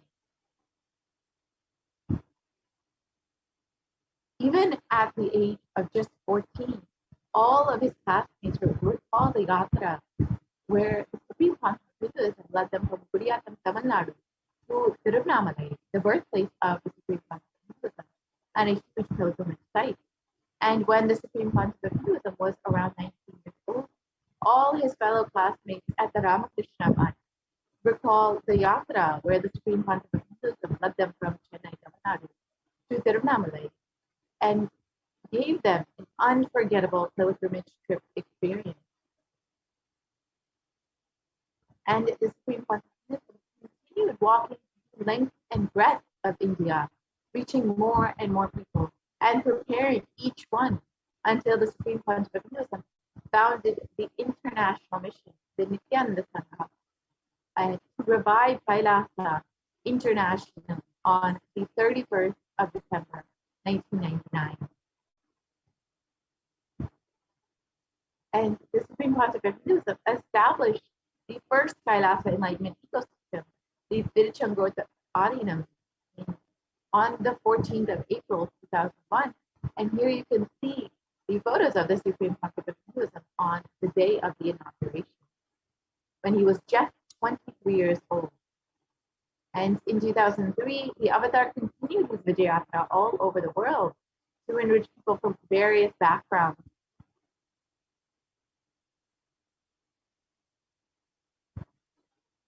And the Supreme Consciousness intensity and dedication for the people, even among crowds who do not understand English, the Supreme Consciousness voice resonated deeply with each one who heard.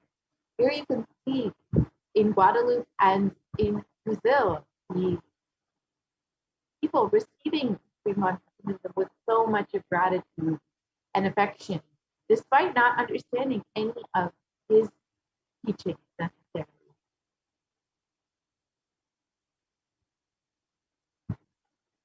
And in 2004, the Avatar led his disciples on the first Malayan Yatra, visiting temples, delivering satsang, and initiating them into the super conscious breakthrough.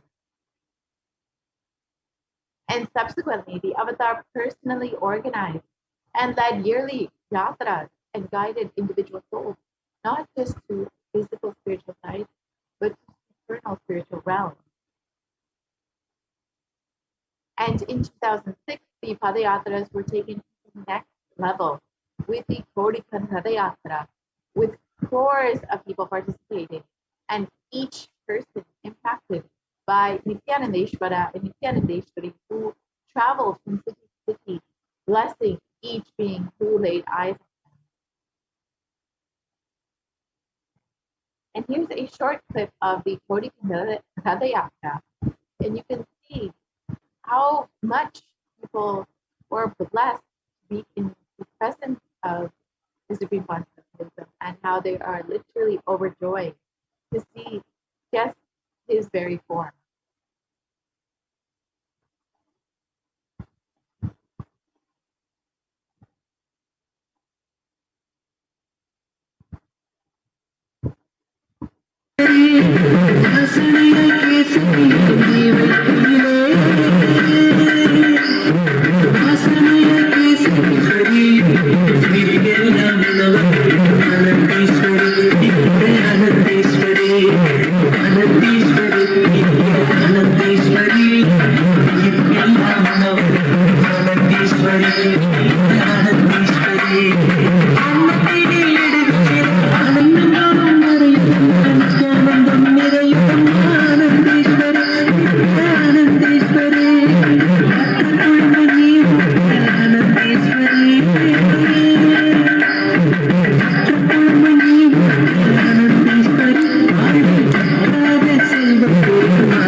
And the Kodikan Radayatra culminated with the consecration and inauguration of the Garbha Mandir, the sanctuary for Nithyanandeshwara Paramashiva Nithyanandeshwari Parashakti, and the Vayuvalinga in Adi Kailasa Sadhya Bangalore, India.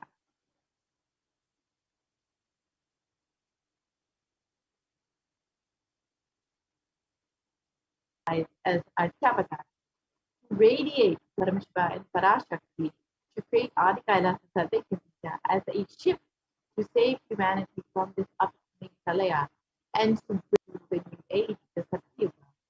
And the Supreme Pontiff of Hinduism created innumerable spiritual energy centers throughout India as safe havens during this great deluge. And here are just three of them: the Kailasa in the jungle, the Adi Kailasa Satyakimsa, and the Kailasa in Hyderabad.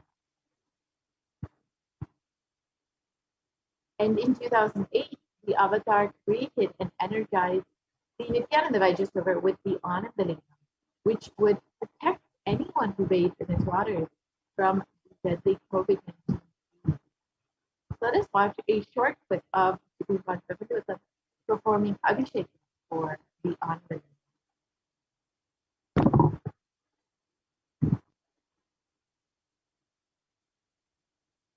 नमस्सहस्राक्षाय च चतुर्धन्वने च नमो गिरिशाय च जिपिविष्टाय च नमो मीढुष्टमाय च शुमते च नमो ह्रस्वाय च वामनाय च नमो बृहते च वर्षीयते च नमो वृद्धाय च संवृद्धने च नमो अग्र्याय च प्रथमाय च नम आशवे च जिराय च नम शीघ्रियाय च शीभ्याय च नम ऊर्म्याय च वस्वन्याय च नम स्रोतस्याय च द्वीप्याय च नमो ज्येष्ठाय च कनिष्ठाय च नमः पूर्वजाय च परजाय च नमो मध्यमाय च प्रगल्भाय च नमो च गण्याय च बुद्ध्याय च नमः सोमन्याय च क्षेम्याय च नमः उर्वर्याय च खल्याय च नमः श्लोप्याय च वसान्याय च नमः वन्याय च कक्ष्याय च नमः श्रवाय च प्रतिश्रवाय च नमः आशुषेणाय च आशुरथाय च नमः शूराय च वभिन्दते च नमो वर्मिणे च वरुथिने च नमो बिल्मिने च कवचिने च नमः श्रुताय च श्रुतसेनाय च नमो दुन्दुभ्याय च हनन्याय च नमो दुष्टवे च प्रवृषाय च नमो दूताय च प्रहिताय च नमो निषङ्गिने च शुधिमते च नमस्तीक्ष्णे च वेजायधिने च नमस्कायुधाय च सुधन्वने च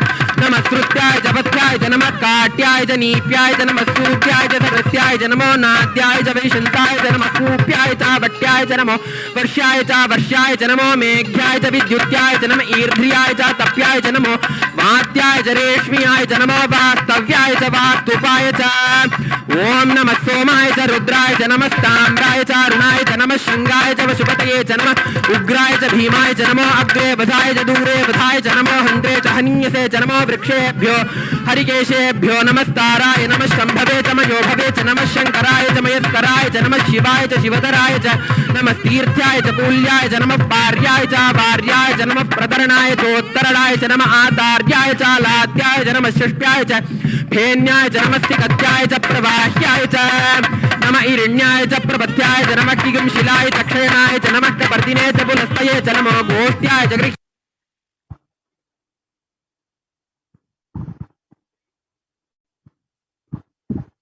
And in 2009, the Avatar held another Kodikan Radayatra and garnered international attention, creating a movement where lakhs of Hindus were once again embracing Hinduism. Let us watch a short clip. பதம் கண்ட என் மனம் நித்ய சத்குரு நித்ய சத்குரு நித்ய சத்குரு நித்யனே நித்ய சத்குரு நித்ய சத்குரு நித்ய சத்குரு நித்யனே நின்முகம் நீனைந்து இங்கு நிர்மலமாகவே ஆனதே இதய சக்கரம் அனகதமும் இனிமையோடு திறந்ததே நித்ய சத்குரு நித்ய சத்குரு நித்ய சத்குரு நித்யனே நித்ய சத்குரு நித்ய சத்குரு நித்ய Sadhguru நித்யனே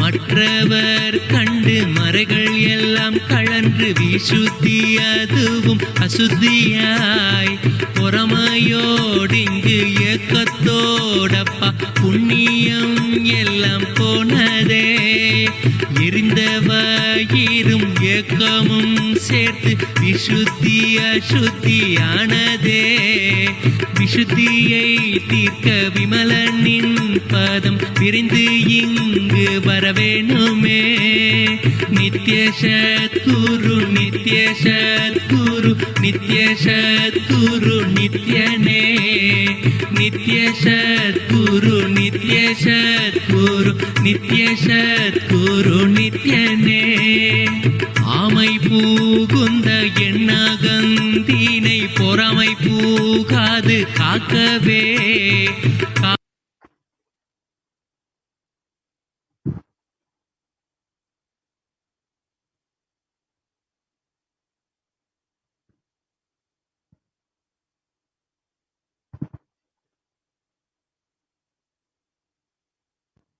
You can continue to the next slide, please.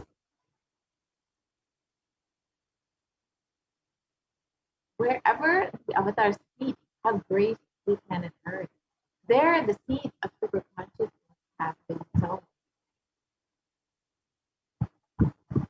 With over 1,000 Kailas enlightenment ecosystems established all over the world, over 1 billion people have been enriched by the sacred secrets from our scriptures and blessed into the science of enlightenment. And in the next few slides, we'll just see some of the Kailas enlightenment ecosystems established by the Supreme Consciousness to bless humanity, to guide them through the Pralaya, and to create an ecosystem where the science of enlightenment can be shared. So the first that we will see here is the Adi Nithyananda Paramashivam, which was the first Kailasa established by the Supreme Consciousness.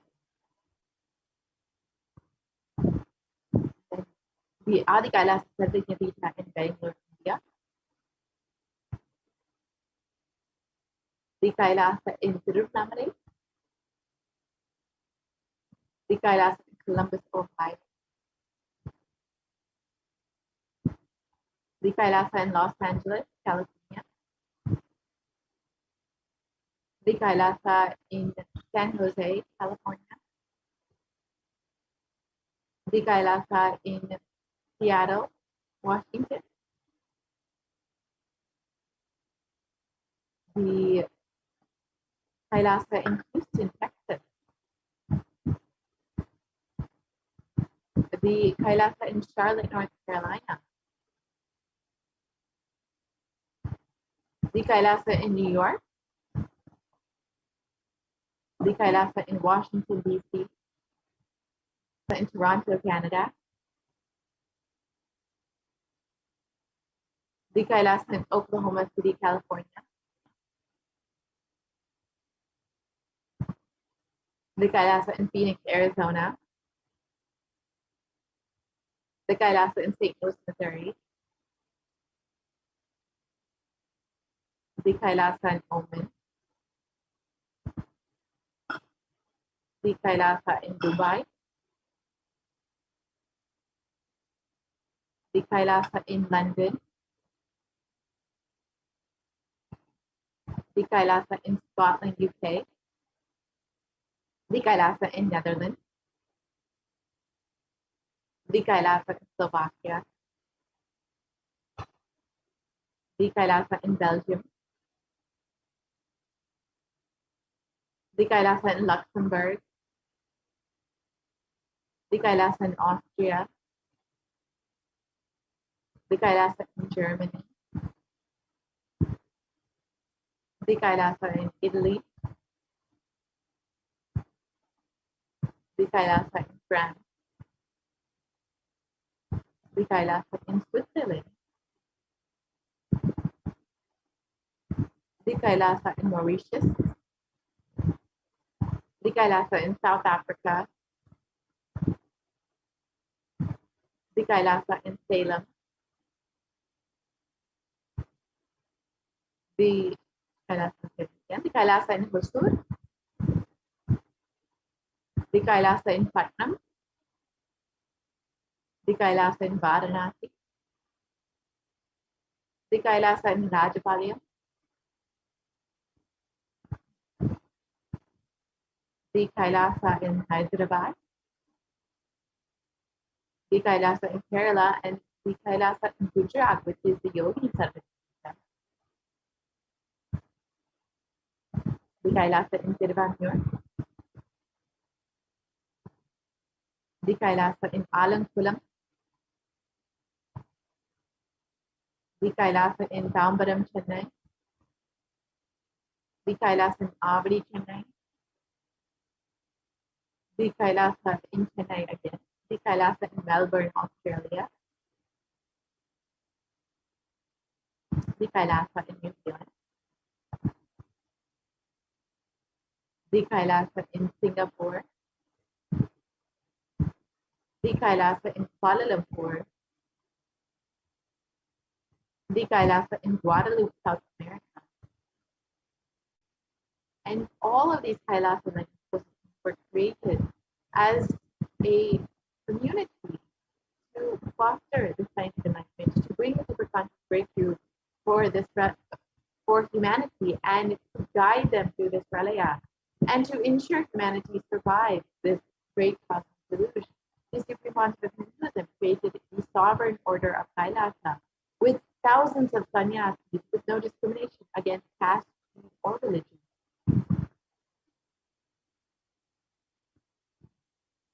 And the Supreme Pontiff of Hinduism initiated thousands in Nithyananda spiritual healing who are actively healing millions all over the world. And over 2,500 satsang centers and Padaka mandirs have been established and operate as de facto entities of Kailasa. And the avatar has inspired millions to reclaim their Hindu-centric freedom. And thousands of Padayatras have been conducted by the Hindu diaspora worldwide, honoring the hard work of the Supreme Pontiff of Hinduism and the revival of Kailasa, and each one silently being prepared for what was to come to the future. And in 2017, devotees in Malaysia planned a Padayatra and successfully with thousands participating and the dying Hindu population being reinvigorated in Malaysia. And for every major festival, devotees from all over the world have conducted Padayatras out of their sincere devotion and love for the avatar. In over the past 26 years, the Supreme Pontiff of Hinduism has contributed immensely to humanity through various programs and has offered 1 billion free organic nutritious meals and continues to do so, and has enriched and reached over 1 billion people worldwide in 347 cities, 196 countries across 6 continents. And the Supreme Pontiff of Hinduism has established the world's largest Hindu university in US, Canada, Slovakia, Switzerland, and France.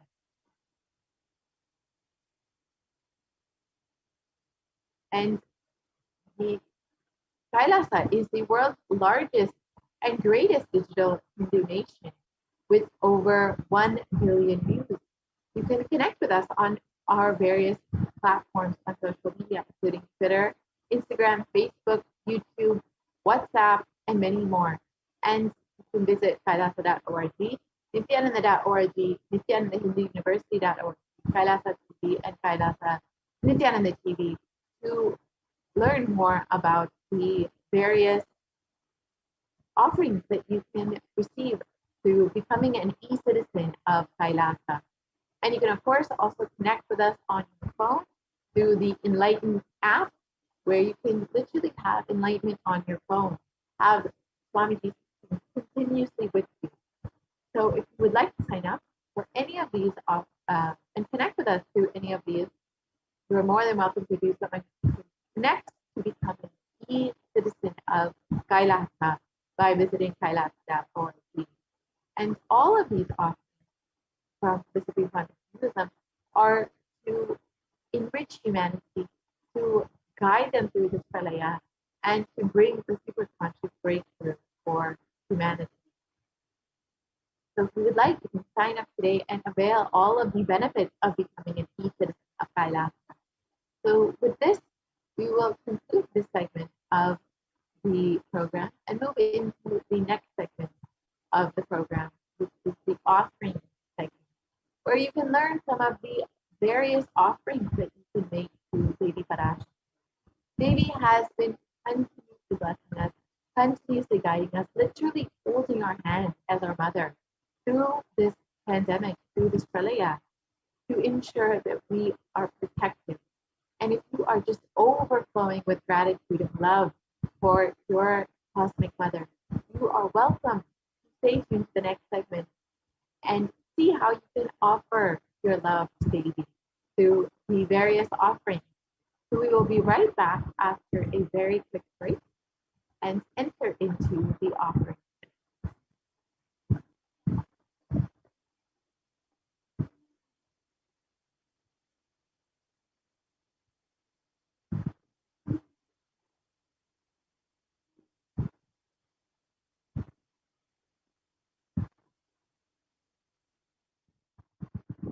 I mean by the word e-Kailasa? Listen intensely. Enlightenment ecosystem, literally enlightenment itself, in your own home, wherever you are. If you cannot come to Kailasa, it's okay. Kailasa can come to you. Kailasa coming to you is e-Kailasa.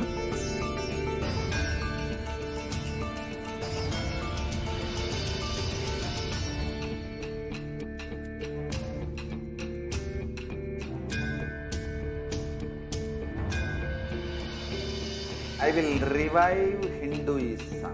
I am a Hindu revivalist, not by any revolution, but by evolution.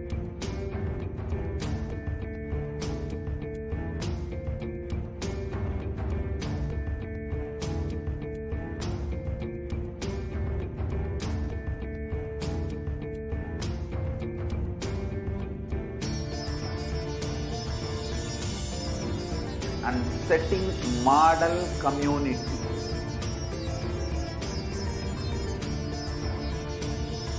Kailasas, enlightenment ecosystems, Sarvanya Pitas all over the world.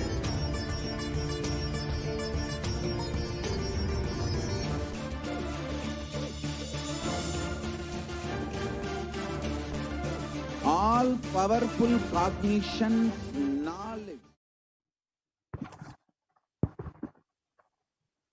Nithyanandam, welcome back to all of the viewers.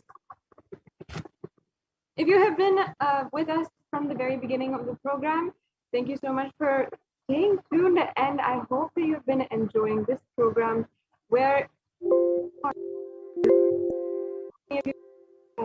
to the divine cosmic being, Devi Parashakti. I wish and I hope that each and every one of you are enjoying this experience. And if you have any comments, questions, suggestions, you can always comment down in the comment section in any of the social media platforms that you are tuning in from. And I also would like to share with all of the viewers, if you haven't already, there will be a live special darshan, Bhava Samadhi darshan of Devi Parashakti at 6 a.m. Indian Standard Time on the 20th of August, and that's just not too far away. And I'm so eagerly awaiting the divine darshan of Devi Parashakti. If you have been joining in for the last few weeks during the month of Adivelli, it's been an absolute exquisite spiritual feast, the darshans that each and every week the Supreme Pontiff of Hinduism is gracing as Devi Parashakti in her divine forms. And it's just been, I can say, a feast absolutely fulfilling, not just for the hunger of the stomach, but the hunger of our soul itself, our consciousness itself. And on this auspicious occasion of Varalakshmi Vratam, every year, this is the time that we celebrate the Varalakshmi Vratam. We celebrate Devi Parashakti in the form of Lakshmi in all of her various different forms, giving in abundance. That is the significance of Lakshmi. And this is a perfect time for you to make an offering to Devi Parashakti. Once again, I'd like to reiterate to all of the viewers that there's so much in our lives that Devi Parashakti has given, and especially for us Kailashians, Devi Parashakti has manifested for the last over 5 months on just continuously giving us, attending to us, taking care, no matter where we are in the world, no matter if we are joining in from Kailasa's de facto spiritual embassies, or if we are joining in on our own, just connecting through social media. If we are connecting, Devi Parashakti has made herself available, manifesting through the Supreme Pontiff of Hinduism, answering our questions and giving us and granting us our boons, revealing the past, present, and future, guiding us through these extremely intense and strenuous times. And especially for us Kailashians, we know, at least we know, and if I'm talking to any of you Kailashians out there, we know that Devi Parashakti has literally made us feel as if we are inside, we are in the calm of the storm. While so much is going on outside, social upheaval, a global pandemic, lockdown in all fronts, we are safely sitting inside attending Paramashivoham program or attending the Kailasa courtyard sessions. If any of you are tuning in right now and joining us, this is the time that we can offer our gratitude for being a part, for Devi Parashakti manifesting our lives, making herself available and helping us. These offerings are a divine gift of pure love, devotion, and oneness. And these might be extremely foreign to you, these concepts. Pure love might be something that you don't believe in, devotion, something you never experienced, and oneness, you can't even relate to it. And you don't ever feel oneness and maybe not even experience what it might be like to experience yourself as one with all of existence. But understand that in Sanatana Hindu Dharma, pure love, devotion, and oneness are the very core fundamentals in a very real experiential way. Nowadays, we don't offer gratitude in our lives for anything, even the smallest of things. We're not able to have that gratitude and appreciation for all things in our life. And we usually deal things with a give and take. In the Guaranteed Solutions book, the Supreme Pontiff of Hinduism has authored himself and given so many different programs on this very subject of opening gratitude in our lives and going from discontentment to gratitude. he narrates a beautiful story. He says that one day a man was asking God, praying intensely to God, that he would like $10 million. And he said that, I'd like $10 million. Please give me $10 million. I swear that I will offer you in 20% of the $10 million.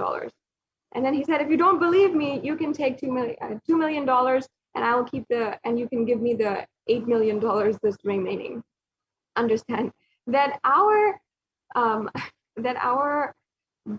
dealings, relationship with the whole universe, with God themselves, is a dealing. It's a negotiation. If you give me this, I'll give you this. And we always like to negotiate with the divine. Even God, when it comes to religion, prayer, and when it comes to the most sacred part of our existence, belief itself, and our religious belief system, it always comes down to a give and take system, a barter system. However, this is not the way that Sanatana Hindu Dharma works. We often lose gratitude in our lives and take for granted everything that we are experiencing. When we just start to feel gratitude and we consciously build gratitude towards the conscious energy, towards the cosmic energy and the existence itself, that's when things start to flower for us. Gratitude ultimately is a way that we reach the ultimate oneness with the divine, the experience of oneness with the divine. There's another beautiful story from the same chapter from Guaranteed Solutions book by the Supreme Pontiff of Hinduism, which the Supreme Pontiff has authored and even spoken on and given so many different programs for millions of people across the world. The story goes that one day another man was asking God, and he was extremely faithful towards God. He was every single day he was praying to God and everything. And he said he prayed that in a very near-death experience, he saw his whole life as if he was walking on the beach. And he saw many times there were two footsteps and two pairs of footsteps, and he understood that that was God there with him and God throughout his whole life. But he saw that many times when he was alone and he was feeling alone in his life, and when he really, really needed God, there was only one pair of footsteps along the beach sand. And he asked God, what is this? Why have you just left me there? And in his prayers, God answered him, understand, it is not your footsteps there. I was the one who is carrying you during those times, and it's my footsteps. When we understand this, we will understand that God, existence, cosmic energy, the divine, is continuously there with us, no matter what. The Supreme Pontiff of Hinduism has enriched, has transformed the lives of millions with just the enlightening touch, the diksha that he is giving. Not just with that, but feeding so many people with more than 1 billion meals served, and continuously making himself available to give us the ultimate knowledge to transcend the pain and suffering in every conflict in our lives. The Supreme Pontiff of Hinduism, during the darshan, and when a devotee, a person who goes to him and requests for something, often the response they get is, I'll take care, I'll be with you. It's just these words that has brought so many millions of people, including myself, times in their life, and even through this global pandemic, and has made them survivors, leaders, and agents of change in the world to transform and become the highest reality that they would want to be. So it's not just myself, but so many millions of people who can attest to the fact that this simply offering our gratitude and understanding that the Supreme Pontiff of Hinduism, incarnation of Paramashiva himself, and the divine cosmic beings will simply take care of us. And existence is carrying us forward. That helps us understand when we consciously build this, we are literally manifesting, paving the way towards experiencing oneness. Understand that there's actually two religions in the world, the two types of religions. One is a religion out of prayer. When we continuously ask, even in our prayers, we are just asking for things. And there's another, which is the religions of gratitude. The religions of prayer and praying out of fear of God or out of greed for something never lead to transformation. That's what we should understand deeply. The religions, when we pray and when we're continuously asking, we'll never experience that fulfillment in our lives. We'll never experience transformation inside of you. When we experience gratitude, only then we are paving the way towards transformation, and we are consciously building the transformation that is going to happen on us. We will see that existence simply showers on us. So that is the context behind every single offering, consciously building gratitude. And understand that the Supreme Pontiff of Hinduism always says that through these offerings, until you manifest your reality as you wanted, we will manifest it for you.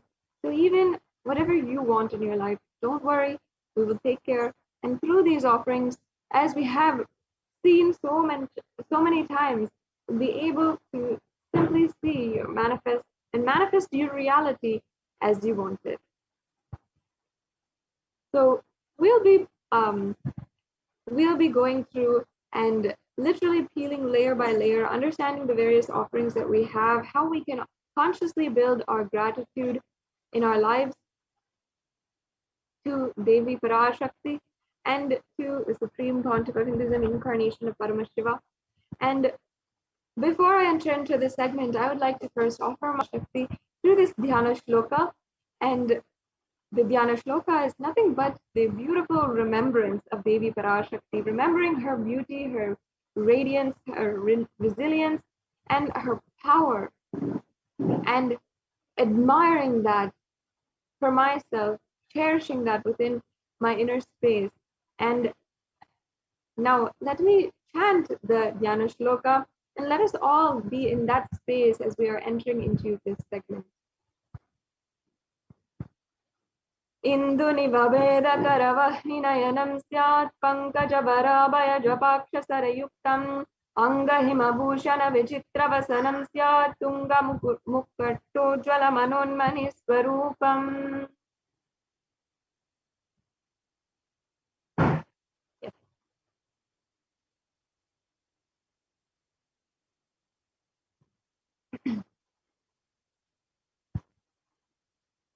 And the English translation now be chanting. Moonlight face holding the Vedas on hand, fire in eyes, with lotus flower gracing and blessing hands in one hand with the japamala, beautifully decorated with jeweled ornaments and wonderful clothes and shining bright crown.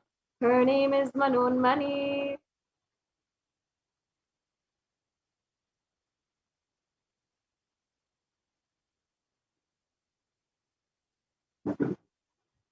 ध्याये देवीं त्रिनेत्रां शशिनिभवदनां वेदहस्तां ददानां सव्ये पद्मं वरदमपरे चाभयं चाक्षमालां दिव्यैराभरणैर्विभूषिततनुं ब्रह्मादिभिः पूजितां देवीमेव मनोन्मनीं प्रतिदिनं कामत्रदात्रीं शुभाम्.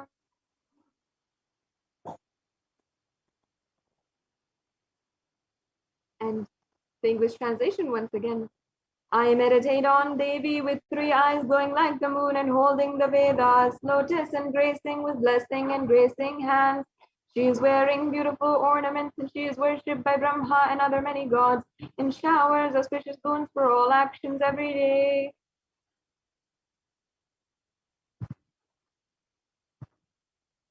Yes.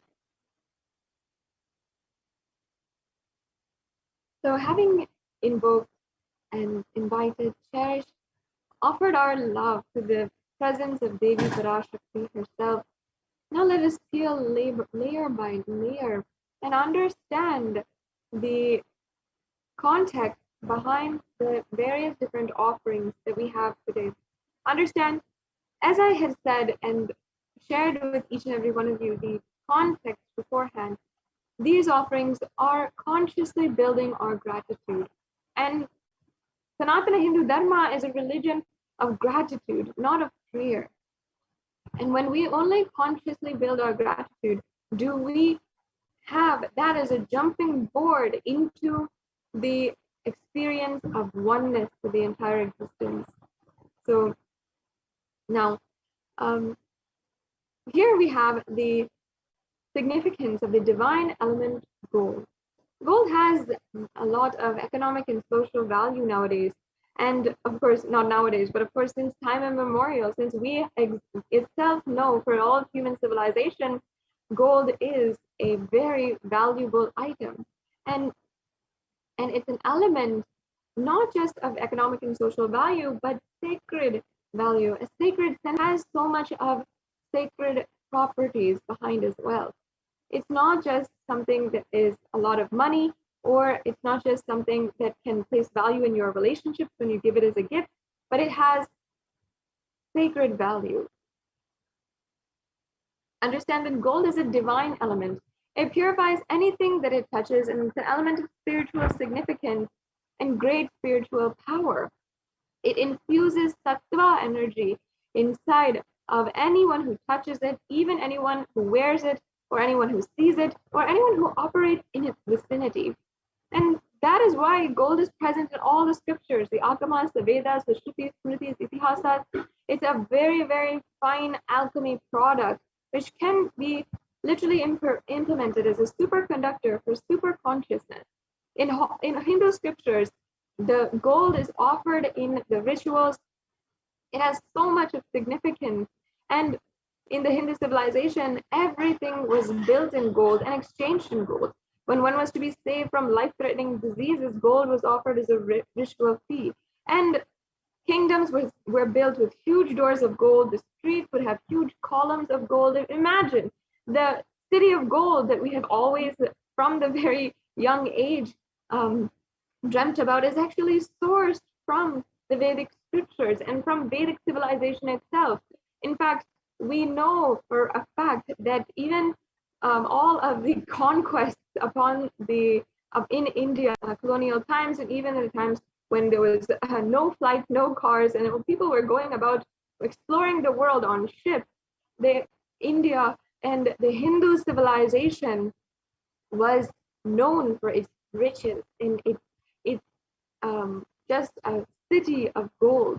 And that is why people were attracted there in the first place. Just because it was just a city upon city of riches. It was a whole civilization that they had so much. And that is because we knew that gold is a supreme element for offering gifts and for literally understanding the sacred context, and literally where we understand and see all divine beings, all existence itself as divine itself. Gold is the only way that we can literally show to the world and literally experience that exuberance, that rich energy, because it preserves the enlightenment energy forever. And you'll see that many of these offerings today that you can make to Devi Parashakti on this very auspicious occasion that's coming up of Varalakshmi Vratam, many of these offerings are in gold. So you will, even on this day, it's very popular and very accustomed, I can say, a tradition where we can offer the gold coin as a gold coin to Lakshmi and do the Sahasranamam and do the japa of Lakshmi's name, because then Lakshmi simply pours.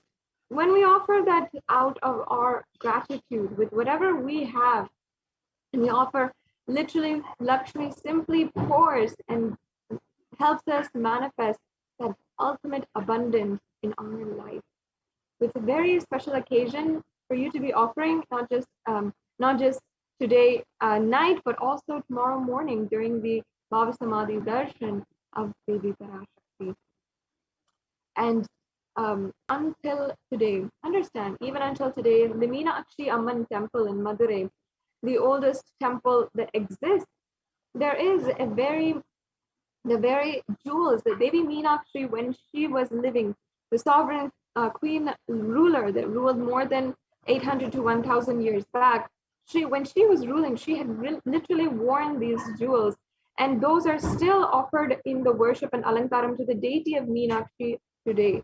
And that is the power that literally your sacred sentiment, your love for Devi Parashakti can be immortalized into history and offered again and again and again, and literally offered until time exists itself. So this has literally so much of value in each and every one of these offerings. And once again, I'm saying that there's such an auspicious time as well to offer for the Varalakshmi Vratam occasion. So let's now enter into all the different offerings that we have today. We have the E-Hundi offering first. This is a very simple offering, and in our tradition, Hindu tradition, it's not just offering we make for our special occasions, or we make for when we are going on into something new in our lives, and when we have decided, yes, God has given me everything in my life, let me move on to the next. That's not the only time that we offer, but every single day we offer out of our gratitude for giving us the energy to move to the next day, to see the whole life with newfound inspiration and so much of energy. We offer this E-Hundi offering. And in fact, we go to the temple every day because we are naturally attracted to a higher power.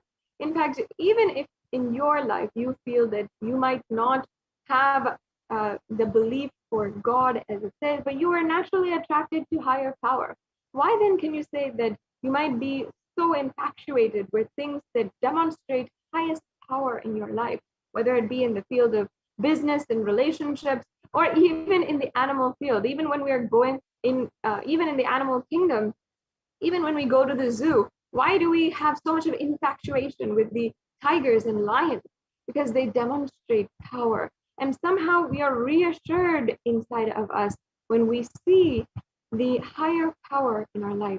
And in Hindu civilization, we understood that, we knew that the existence of divine energy literally gives us that reassurance. And for just that giving us that reassurance, yes, I know the existential energy is there, it's taking care of us continuously, we offer out of gratitude.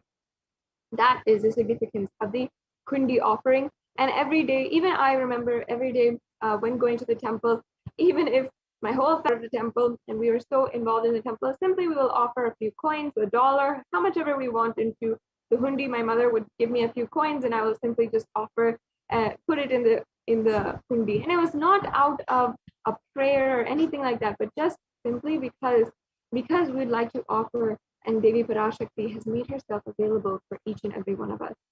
So that experience, to complete the experience of the temple for you, we have brought that to the digital platforms, and you can offer it through the e-hundi.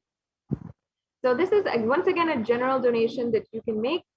A general donation that you can make either out of on the YouTube super chat is one option from YouTube, and you know it's a super chat option, or you can go through the payment links and the payment gateways in order to make an offer. And of course, here we have the verse from the scriptures where it shows us how Devi Parashakti is the acceptor of all devotion. Bhakti Priya, Bhakti Gamya, Bhakti Vashya Bhayapaha, Shambhavi Sharadaradhya, Sharvani Sharmadayini. Devi is fond of true devotion and is realized through true devotion. She can be won over through true devotion, and she removes all fears.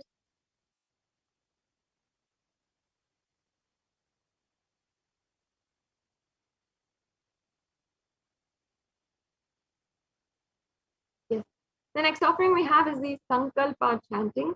And the Sankalpa is a very powerful offering of gratitude for giving us all of the divine qualities, for giving us newfound inspiration for life itself. It's a very powerful offering of our gratitude for having given us life itself. And literally embedded within its lines is the gratitude for giving us all of the qualities, the divine qualities such as Kshema, Stairya, Virya, Vijaya, meaning even forgiveness, stability, courageousness, and Vijaya, which is victory. So it has so many different blessings inside of it. And we are just simply offering our gratitude to the divine for this. Now, let me just chant this pramana that we have and explain it, which gives us further more understanding, clarity, and beautiful context towards the towards this offering. Tayetam mohate vishvam shaiva vishvam prasuyate saya chitta vijanam pushtarudim prayachati. The goddess enchants this universe, and she herself gives birth to this universe. That goddess, being prayed without interest in anything, gives the knowledge that leads to salvation and gives wealth in the materialistic sense. This is from the Devi Mahatmyam, chapter 12, verse 34. And literally it's saying the goddess enchants this whole universe. It's such a beautiful way. I love that word enchant because it literally shows us that Devi Parashakti is in every single atom, in every single layer of this whole existence, the physical, the psychological, the mental, the emotional, and even down to our very consciousness level. She enchants this whole universe. Such a beautiful way to see it. And we are just offering our gratitude for Devi Parashakti for literally giving birth to this whole universe through this Sankalpa offering. You can make this offering today just for $1 as well. Now we have the next offering, which is the Hastanama Varna Kastu. And Devi Parashakti is referred as Nama Parayana Prita, or she who likes the repetition of her various names in the Lalita Sahasranama, verse 731. And this is the offering of the 1008 names of Devi Parashakti. It's a very special and unique archana which is offered to the Mahameru of Devi Parashakti, and especially during this time of Varalakshmi Vratam, it is a custom and tradition that we offer the Varalakshmi Vratam, the Puja, Varalakshmi Puja, and we offer even the gold to Devi Parashakti. And here, this offering is the gold coin inscribed with each of the 1008 names of Devi Parashakti. And this is offering of gratitude of all of the divine qualities in that we might have. For example, you might feel you have so many divine or even qualities such as being able to love, being able to have intelligence. All of these are the qualities that we are that have happened in our life, and for some reason we might even take these for granted. There's another beautiful story from the Guaranteed Solutions book, from the chapter on the discontentment to gratitude. Once again, the Supreme Pontiff of Hinduism narrated a story where once a geography teacher had been telling her class what are all the different 7 wonders of the world, and they started to name off the Great Wall of China, the pyramids of Egypt, and they also the Taj Mahal, and so many other 7 wonders of the world. And one girl who was sitting in the back of the classroom was sitting very quietly, and she didn't understand what was going on. And the teacher asked her, "What's going on? Why are you not participating?" And she said, "How can there be only 7 wonders of the world? I have so many different wonders I can list off. I can see, I can hear, I can experience my life. I can love, I can laugh. All of these are the wonders for me." And then immediately there was a penetrating silence in the whole classroom. The teacher herself was in awe that a small child can understand so much about our life and how much we take for granted. When we are offering these Sahasranamam, we are literally remembering each of the divine qualities, the qualities which are innately inside of each and every one of us. You'll see many of these qualities and all of the embodiments of Devi Parashakti, the names of Devi Parashakti are different forms and different names that we chant and are innately actually a very divine quality, a representation of a energy. For example, intelligence is Saraswati. Like this, we literally are offering this to Devi Parashakti, and we're remembering her divine qualities that she imparted on us and that we enjoy today already. You can offer your gratitude for giving us these divine qualities. It's not something that simply came out of nowhere. It is something that existence had evolved, had ensured. The biological evolution happens, the physiological evolution happens, the psychological evolution happens, and from there only we actually are able to have these qualities today. So let us offer our gratitude for all the divine qualities that Devi Parashakti has given us, that she herself embodies. And you can offer this Sahasranama Swarnaka. So once again, this offering is very auspicious during the Varalakshmi Vratam and can bring so much more auspiciousness in your life just if we offer our gratitude. You'll see how Devi herself showers on us.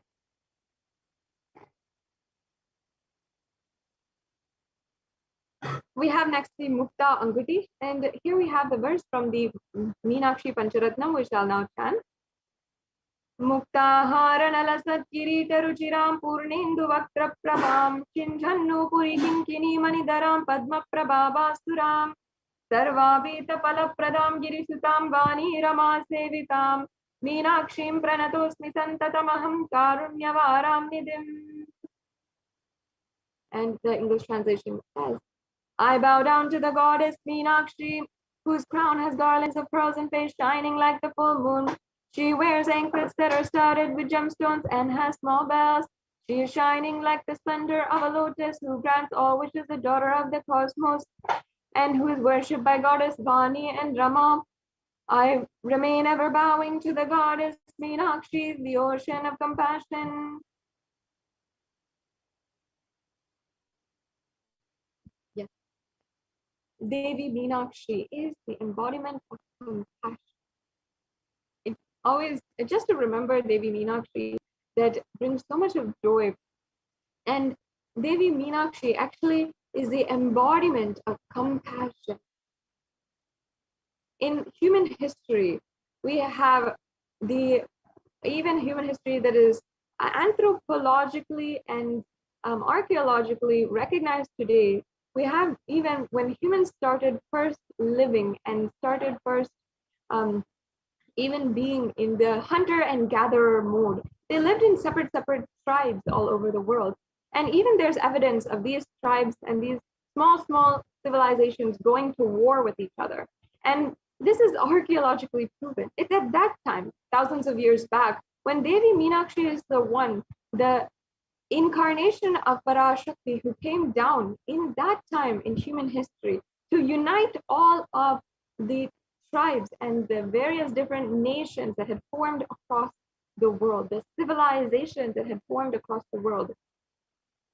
And that Devi Meenakshi had literally conquered in every single place and did the divine conquest in all 8 directions and gathered every single one of these tribes and made the first sovereign civilization all under one rule. And when she had gathered everyone and helped each and every tribe put apart their differences, drop the wars and conflicts that they were going on, that they were doing just as mother does, even between 2 siblings, and she brings them together and she says, look, let's work together.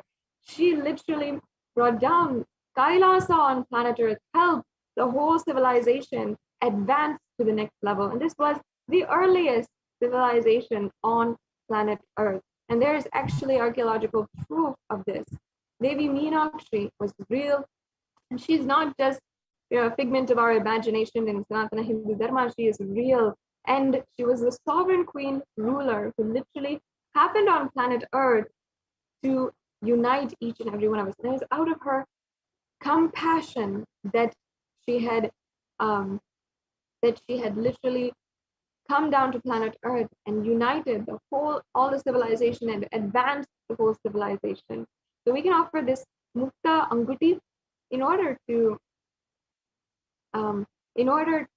offer a symbol of compassion to the embodiment of compassion, the ocean of compassion herself, Devi Meenakshi. Now the next offering is the Swarna Padma Pushpa, the golden lotus. And there's several references of the lotus being used in the worship of Paramashiva.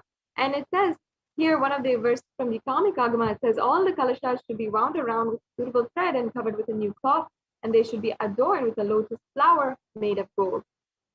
And this offering of the Swarna Padma Pushpa is just that, the offering of the lotus flower made of gold. And it has such great significance. And because the lotus itself is in the plant kingdom, we can say it is a perfection of evolution. Because no matter what kind of adverse situation it might be in, for example, even if the lotus is in polluted waters or it is in pond waters, it still retains its divine qualities, which flowers, plants cannot do. If you see many plants, they're not able to live in that same circumstance, retain their same beautiful qualities, even if they're put in polluted waters or if they're put in less water. But despite having little to no water, despite even maybe chemicals being in the water, the lotus still retains its divine qualities. And even there's so many different types of lotus. Even in the lotus species, it evolved to even having more and more different types of lotus. Even the golden lotus was actual real flower at that time. And golden lotus meaning the lotus which is looking gold, and it is actually a real flower. You can even Google it, the golden lotus, how the lotus actually had a golden color and a golden hue to it, and that we even call the white lotus as well. Understand, I'm not making up stuff here. This is all a science, and this is something that we in Sanatana Hindu Dharma have seen as the best of the best. We saw in nature, what is the best of the best? We saw the lotus having the best qualities, and we wanted to offer that to the best existence, the existence itself. So you can offer this Swarna Padma Pushpa, the golden lotus, and as a representation of the greatest quality that you can have, the quality to evolve. And you can also understand, you'll be blessed, be showered with Devi Parashakti's auspicious blessings, and have the state, face, powers, and being of Devi in your inner space, even in the most adverse situations.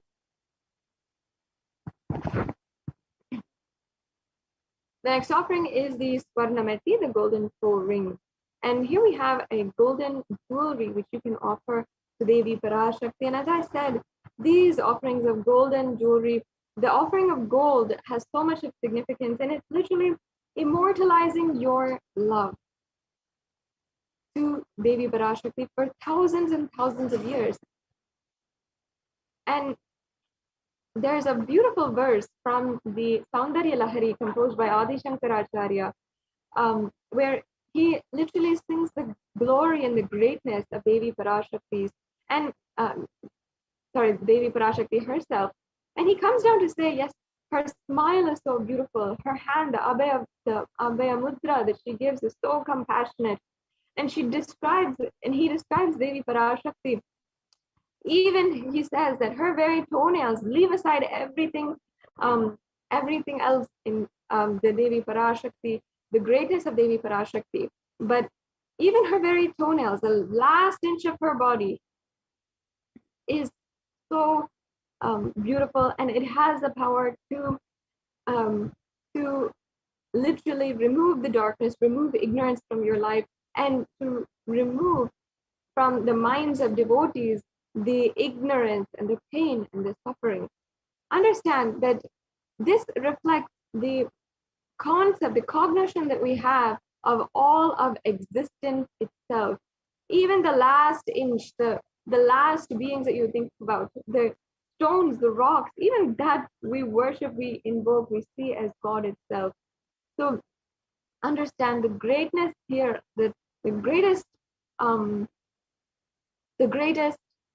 beauty of Devi Parashakti that Adi Shankaracharya had described, and how we are literally offering gold, offering and adorning the embodiment of Devi Parashakti with a toe ring. And nowadays, it's become a fashion statement to wear toe rings and that kind of thing. But understand that in Sanatana Hindu Dharma, we have the real context behind why we are adorning ourselves, why we are adorning our Devi Parashakti with the toe ring. Understand, actually, every woman in Hinduism is worshipped as Devi Parashakti. Even upon her wedding ceremony, she is adorned with this toe ring. And in Sanatana Hindu Dharma, we offer our gratitude to Devi Parashakti for embodying these great divine qualities, and we offer the gold toe ring as well. So you can make this offering also, and you can go to tiny.cc/Devi-offerings if you'd like to go ahead and make these offerings, any one of these offerings as well. The next offering we have is the Swarna Mantika, another beautiful offering. See, when we offer our gratitude to Devi Parashakti, only then will we feel that we would like to serve. We'll feel, yes, you've given me so much. Let me do at least any small thing to serve you, to ultimately just simply give your love. The love which you have poured on me, it will just go back and it becomes a cycle of love. And any of the gold jewelries that we are offering to Devi Parashakti is simply an adoration of Devi Parashakti. And we adorn Devi Parashakti with all of the love that we have for her, which ultimately she herself gave for us. And that is the cycle of gratitude that in Hindu civilization had actually created such an advanced civilization. So here we have the golden hairline jewelry, beautiful representation once again. The Mantika represents the nectar flowing from the Sahasrara chakra, which is fully open. And the Sahasrara chakra, if you don't know, is the chakra of the crown center. So at the very top of your head, and that is actually represented by the 1,000-petaled lotus. So there you have another reference for lotus. And the 1,000-petaled lotus, when it blooms and you experience the bliss of gratitude in your life, that is represented by the Mantika. And Devi Parashakti is the very one who was initiated by Paramashiva. Her Sahasrara chakra opened, and we represent that the nectar overflowing from Devi Parashakti and her open Sahasrara chakra with the Mantika. So here it also says that Devi Parashakti is the Shuddha Sarabhi Varshani, she who makes that beautiful nectaral experience of bliss happen in us and makes the nectar flow from all of the very pleasant experience of the ultimate. Such a beautiful verse. Yes. Now, next we have the next offering here. And I'm going to be going through the next offerings very quickly because we already are in time for the next segment here today. And we have the Pratyakshapada Puja next. And in this Pratyakshapada Puja is an offering to the Supreme Pontiff of Hinduism, the Jagat Guru, the Guru for the whole universe, who has literally come down in order to take us through this pralaya, help us sail through this cosmic deluge. And whether it is Adi Shankaracharya who composed the Sri Guru Paduka Stotram, and he sung the greatness, the glories of the Guru Paduka, which literally, as he says, is the boat that takes us through and helps us through the Ananta Samsara Samudra, the endless ocean of endless ocean of samsara, pain and suffering. Or whether it is Sri Satya Sai Baba, who as another incarnation of Paramashiva, who sung the greatness and the glory of Guru in the first lines he ever uttered after his incarnationhood, where he says, Manasa Bhajare Guru Charanam. And he said, literally, that means my heart, my whole being, my whole Manasa sings Bhajare, the glory of the Guru Charana, the Guru's Padukas or the Guru's feet. And even if it is of course, the Supreme Pontiff of Hinduism himself, who has narrated, has initiated so many millions of people into the very Guru Tattva itself type of relationship, where he himself is manifesting as Arunagiri Yogeshwara and helping each and every one of us manifest enlightenment itself. So in all of these ways, the Guru Paduka and the Guru is such a beautiful way in our lives to attain enlightenment. And not only that, they have already given us so much. So offering of the Guru Paduka Pratyaksha Pada Puja is one of the best ways you can offer your gratitude. We also have the Vastra Seva as well. And the Vastra Seva is another way you can offer your gratitude to the one who has literally given us the protection of every single moment in our life, has given us protection. We are just giving this sacred thought, offering our respect, offering our love and adorning him, and offering us and saying, at least let me clothe you and protect you, decorate you in any way that I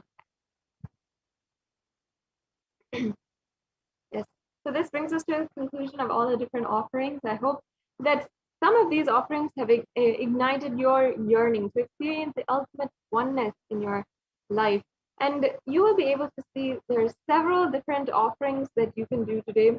And that there are several different levels of the offerings. You don't have to feel any impossibility. That's another beautiful thing. Understand again that the Sanatana Hindu Dharma is not a religion of prayer, it's a religion of gratitude. And gratitude can only help us pave our way towards enlightenment, an experience of oneness itself. Seems to be there's technical glitches. I think we can stop this screen share and restart if it need be. And you can ensure that you are offering your gratitude, consciously building the oneness experience inside of you. And the Supreme Pontiff of Hinduism has ensured that even if you want, you can offer in any different level that you want. Even if you feel that perhaps right now you cannot offer so much of money or so and immediately offer, you have two options. One is you can make an offering of any amount through the e-hundi offering, or you can register in the at the URL tiny.cc/Devi Bhava Samadhi and Bhava Samadhi Darshan. You can see, we can have that link projected, and in that link you will be able to fill out a brief form. Yes, thank you so much. You can see the link now. Thank you for showing that. It's tiny.cc/Bhava Samadhi. And sorry for the technical glitch. And in this link, you can make sure that you are getting to know all the different offerings that you can make. And yes, thank you. You can see how you can make the payment today. So once you go to the link tiny.cc/Devi-offering, you'll be led to a page where you select the offering. You can add that to your cart and then proceed for checkout. So yes, okay, this is the gateway. And this is where you can select the payment that you'd like to make. Sorry, select the offering that you'd like to make, and then you can add that to your cart, and you can proceed with the next step. So as you can see, as all of us are going online nowadays with even our shopping and everything, now Kailasa has brought to you making an offering through the digital platforms. So in this few short steps, you can simply make an offering, and it can be a very easy experience for you in just a couple of clicks. And you can also make an offering through the YouTube super chat. If you're joining us from YouTube, which I know that many of you are, I see the comments and the interaction. And you can always make a donation through the YouTube super chat, which YouTube has very coolly given us a way to make a donation and make an offering if you want as well. And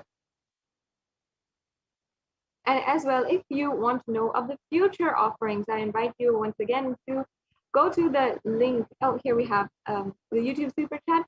And first of all, I invite all of the viewers, if you are joining with us from YouTube and you're not already, please join on our channel. You can become a member of this channel, and that gives you access to more than 7,000 videos and more than 20,000 hours of the various different solutions for your life brought to you, revived by the Supreme Pontiff of Hinduism.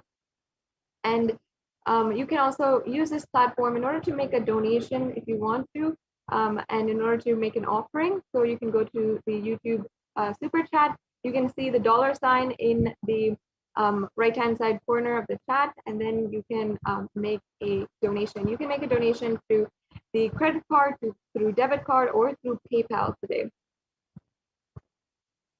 So, yes, I see so many of you are watching, and many of you have made donations. Thank you so much for your offerings and your donations towards Kailasa. It's always so amazing, and being able to interact and see each and every one of you commenting and making excited comments.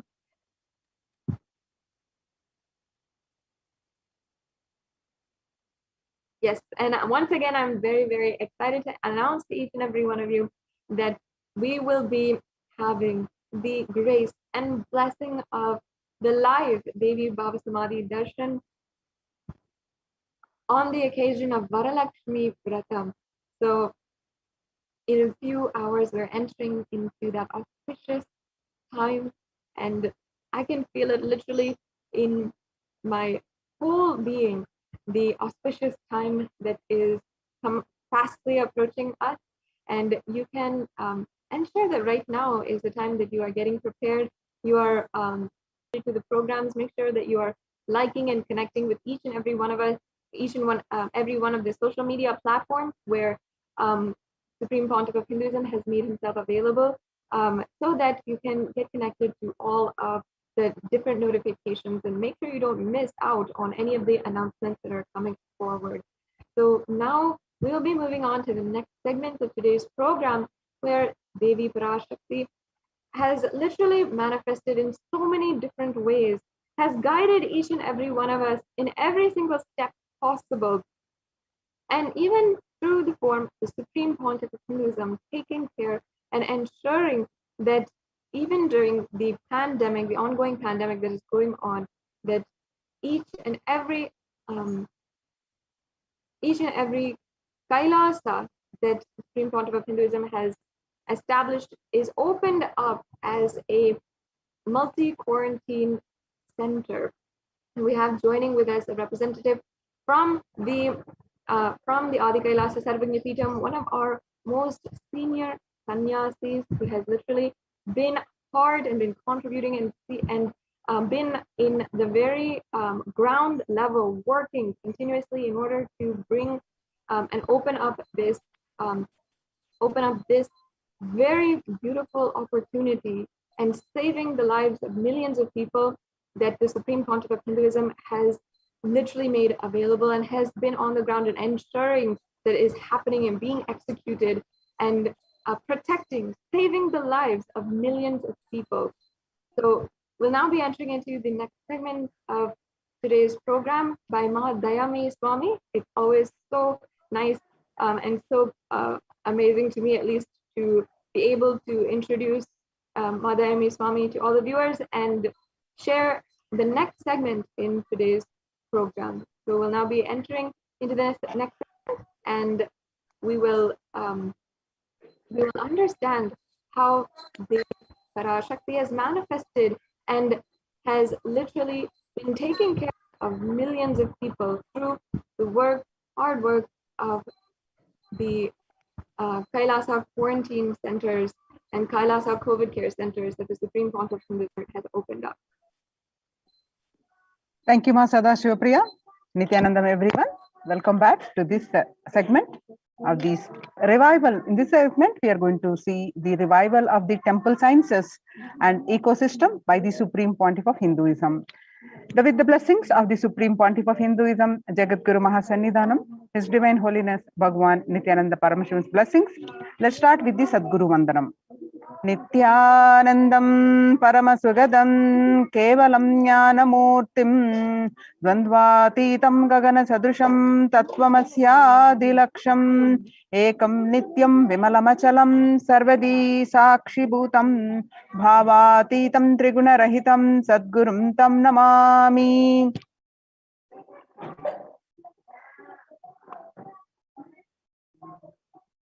So as you see across the India, the many famous temples are in lockdown period, a shutdown for an indefinite period. You see the temples are from the Siddhi Vinayaka temple and the Shirdi Sai Baba temple in Maharashtra, and Puri Jagannath temple remain closed for public, and the famous Puri Jagannath temple.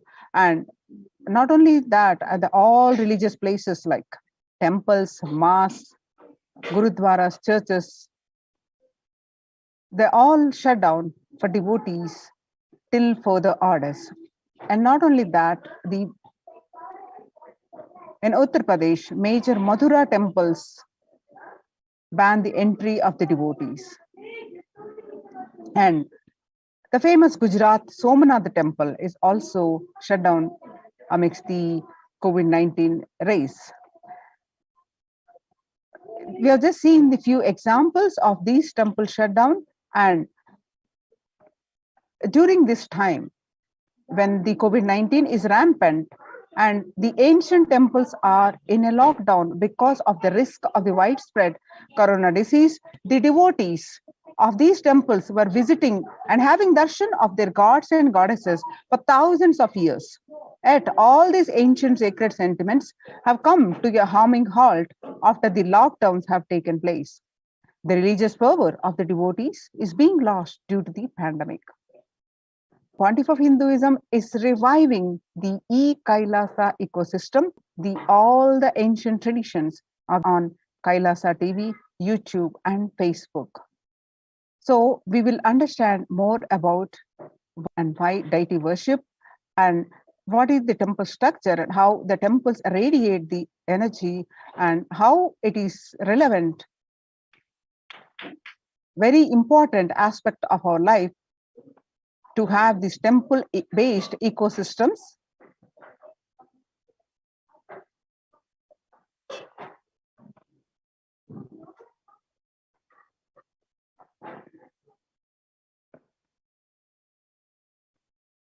The temple ecosystem of Kailasa.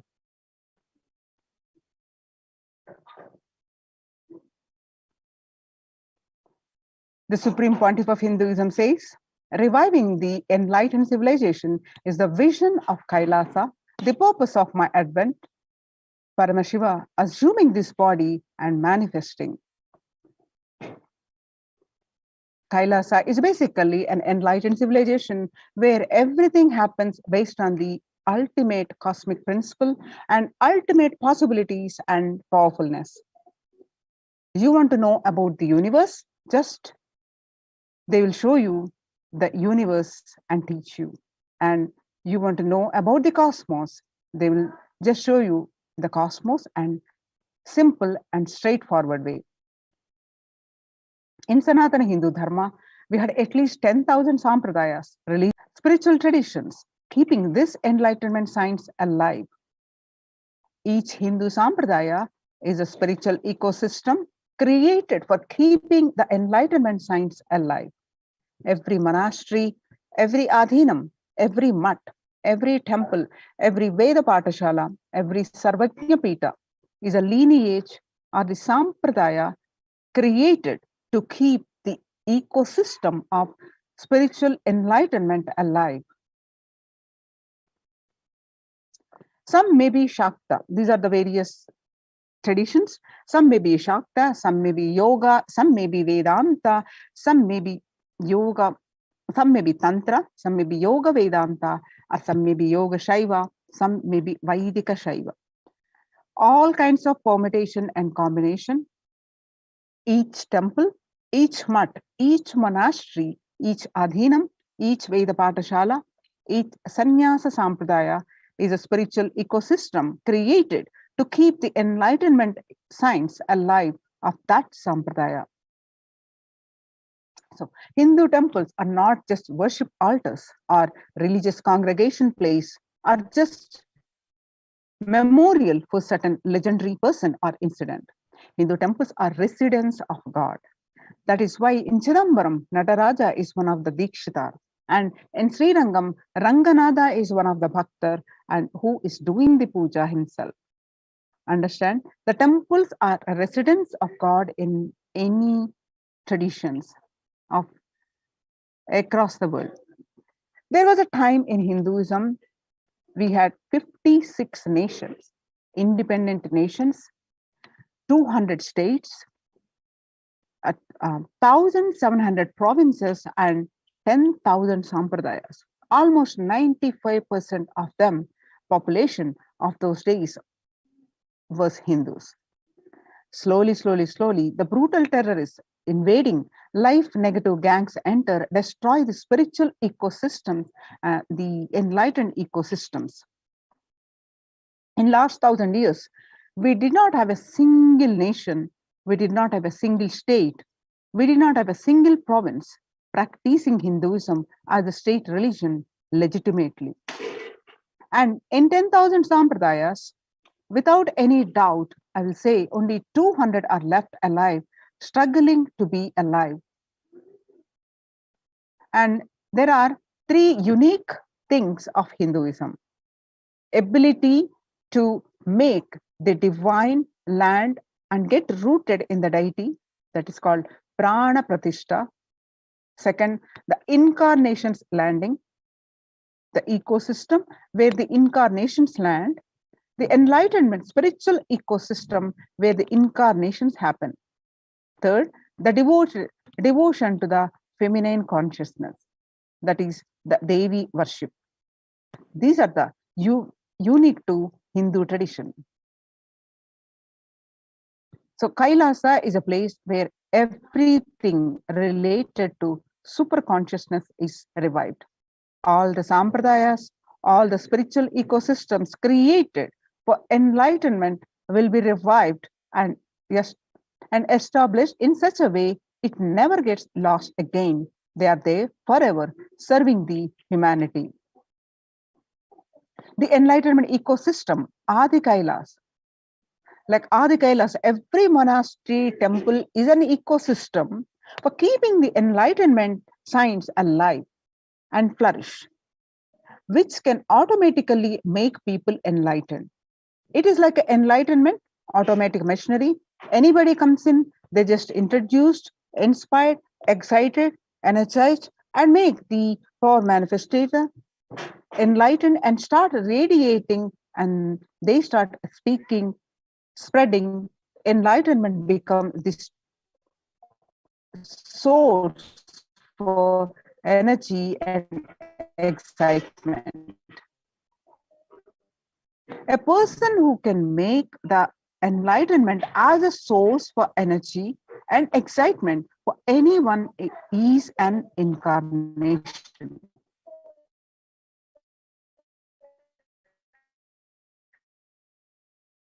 Fortunately, we are successful in making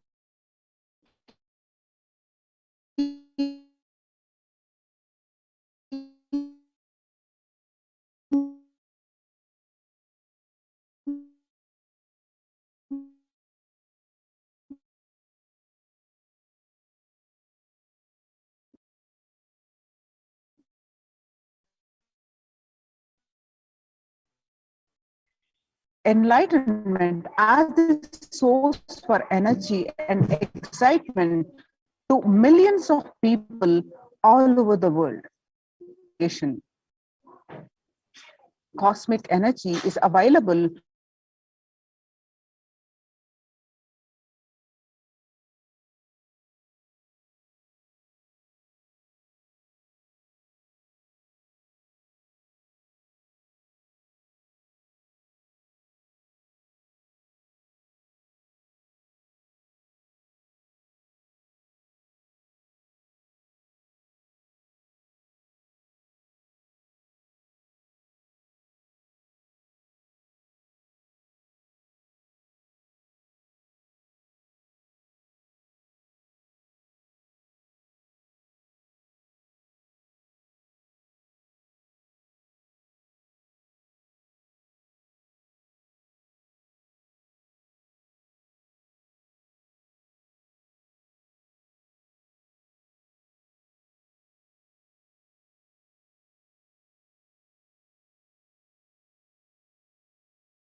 Sorry for the technical glitch.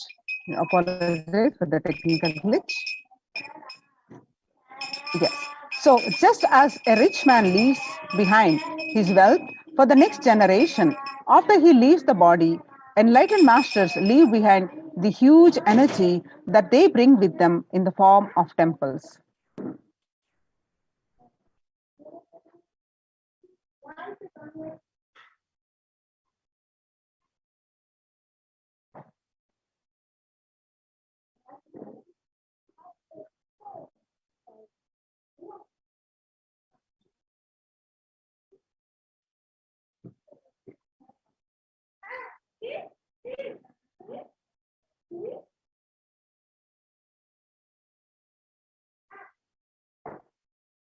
So, for instance, the four main Shankara Pitams were established by the 18th century master Adi Shankara. The Chidambaram temple by Patanjali, the Palani temple by the Siddha Bhogar, the Arunachaleshwara temple by the Saint Idaikadar, and Tirupati by the Konganavar, and Tanjore by the powerful spiritual vibrations present in these places are so palpable that even the most casual visitor can feel its effects in the form of peace, bliss, or clarity. When maintained properly using the subtle powers of mantras, rituals, and meditation, temples can hold and radiate this precious energy for thousands of years. Now we'll see the temple structures.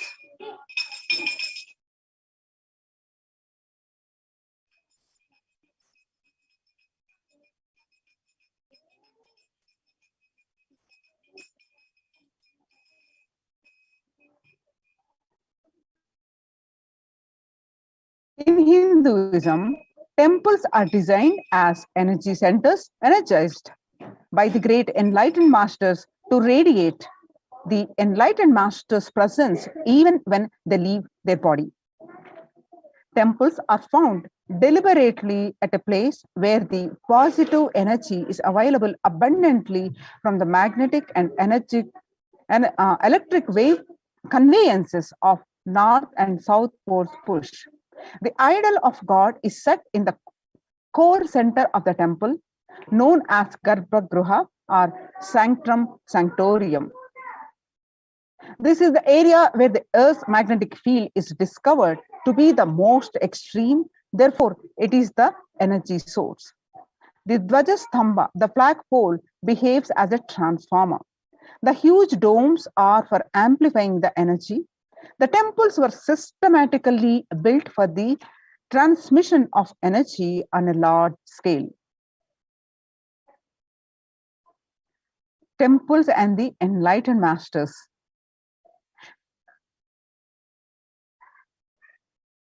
When a rich man dies, he leaves behind his wealth to his wife, daughters, and sons. When enlightened masters leave the body, they leave their wealth of energy, penance, and goodness to humanity at large. Temples are built on these energy fields left behind by them. Either the master themselves build these temples, or they are, when they are alive, or the people who build them after the masters leave the body. These temples are further sanctified through rituals that harness the divine cosmic energy. The famous temple at Kedarnath in the Himalayan range was built by the great master Adi Shankara. The Arunachaleshwara temple of Tiruvannamalai, South India, is ascribed to a great saint called Idai Kadan. And these temples are divine gifts of these great masters to humanity. There are two types of people. The first type generate energy from their own system. They are like solar system. Wherever they are, they produce energy. They radiate energy. Whatever they do, they excel in it. Whatever they touch flourishes. They are the ones who nourish the world, and they are the enlightened masters. And the second type of people are those who have forgotten the art of producing energy from their inner source. These people may flourish, but maybe in one or two fields, and that too out of the superficial energy source called mind. Since their source is superficial, multidimensional flourishing remains a dream for them. These are the ordinary people from the world. The first category of people help the second category of people by giving energy to a clear-cut technology to achieve. Now, what are the installing deities? As per the Vedic sciences, there are two ways to install the energy in a deity. One is Agama Pratishta and the other is Prana Pratishta. In Agama Pratishta, energy installation is done by the second category of the people. It is done essentially through chanting of the mantras. This method will install only a few volts of energy. The energy intensity will be decided by nature of the mantras, the accuracy with which it is chanted, and above all, the psychological state of the person chanting them. In Prana Pratishta, the energy installation is done by the first category of people. It happens through a direct connection with the divine cosmic energy that nourishes the whole universe. The first category of people, who are the enlightened masters, are pure channels for the divine cosmic energy to flow through. They can choose what manifestation of the energy they wish to install.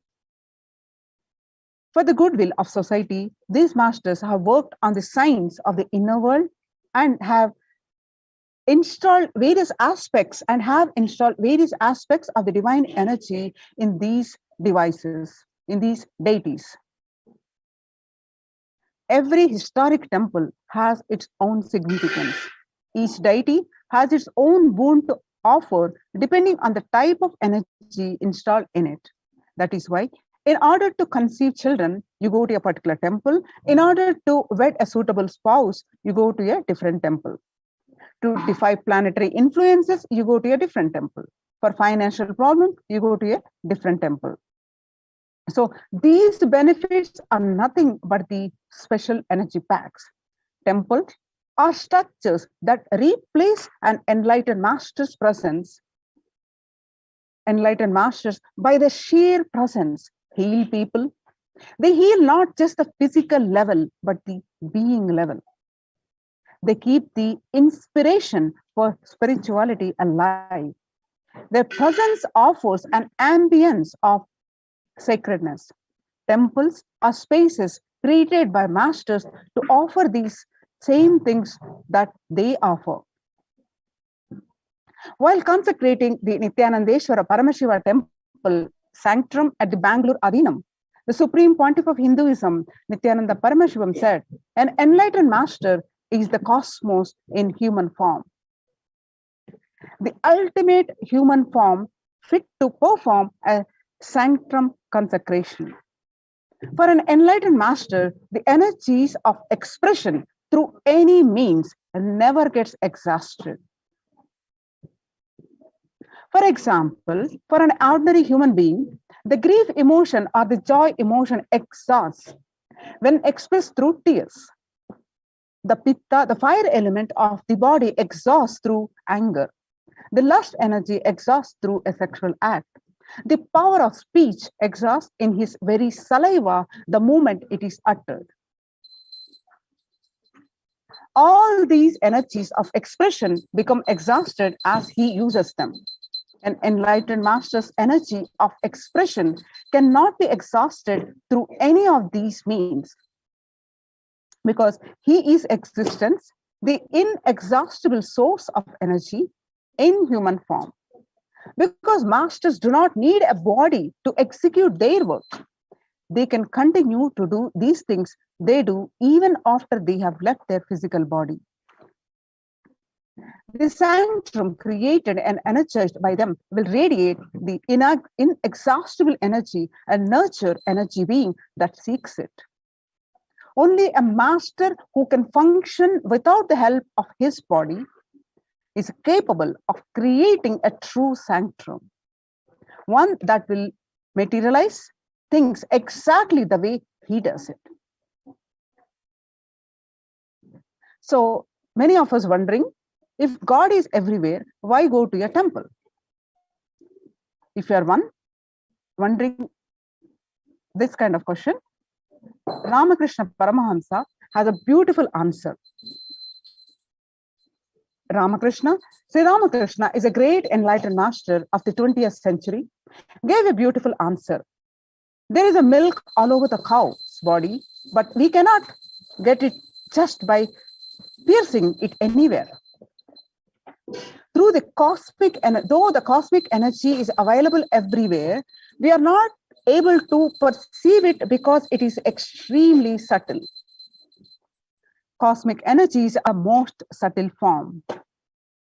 An enlightened being or highly evolved soul knows the science of distilling this subtle energy into a gross form which we can perceive and absorb.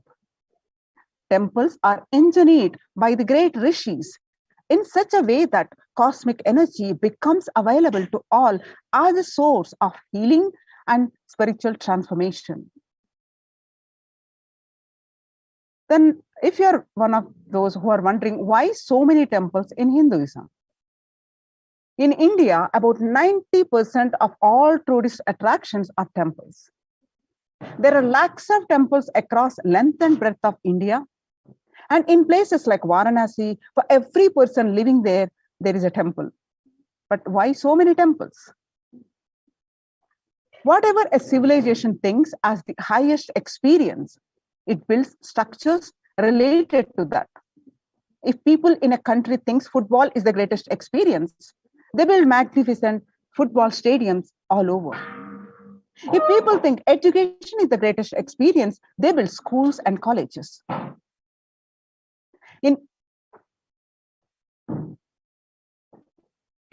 For thousands of years, Hindus in India thought of enlightenment and God as the highest experience. So they built temples. For this reason, in any city, there will be a large temple built first, and then a city will form around it. The human body is considered a miniature of the cosmos, and a temple is an expansion of the human form. Now let us see the science of temples. For thousands of years, Hindus in India have thought of the enlightenment is the highest experience. So temples are created to replace an enlightened master's presence. Enlightened masters, when they leave their body, they wanted a space which can continuously inspire people, which can continuously heal, which can give them the experience of spirituality, which can give them a sacred feeling. In every tradition, creating a space for divine or creating a place in which people can relate with the divine has become part of their culture, part of their life. people have put aside any constraints of money and time to erect inspiring structures built on faith, science, and mastery, as well as throughout the passage of time. Some of these magnificent structures around the world have become museums and wonders, and some continue to be the sects of religious authority. So many continue to attract the faithful of offering solace, energy, social interaction, and a framework for life itself. But for many, the science of temples built on thousands of years of research and development has been lost. The understanding has been lost through the physical structure are still standing. For some, they believe the experience is no longer there. By understanding the science of Indian temples, humans can experience the intelligence, power, and miracles that these structures were made from and for. So what does energy have to do with the temples? Many continue to attract the faithful, offering solace, interaction, and a framework for the life itself.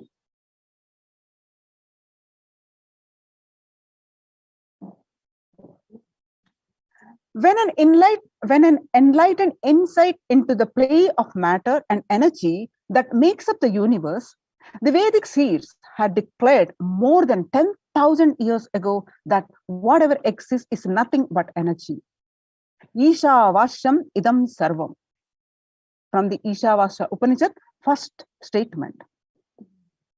The last statement of science, E is equal to mc square, that whatever exists is energy, is the first statement of Upanishad. Whatever exists is energy. So the last statement of science is the first statement of Upanishads.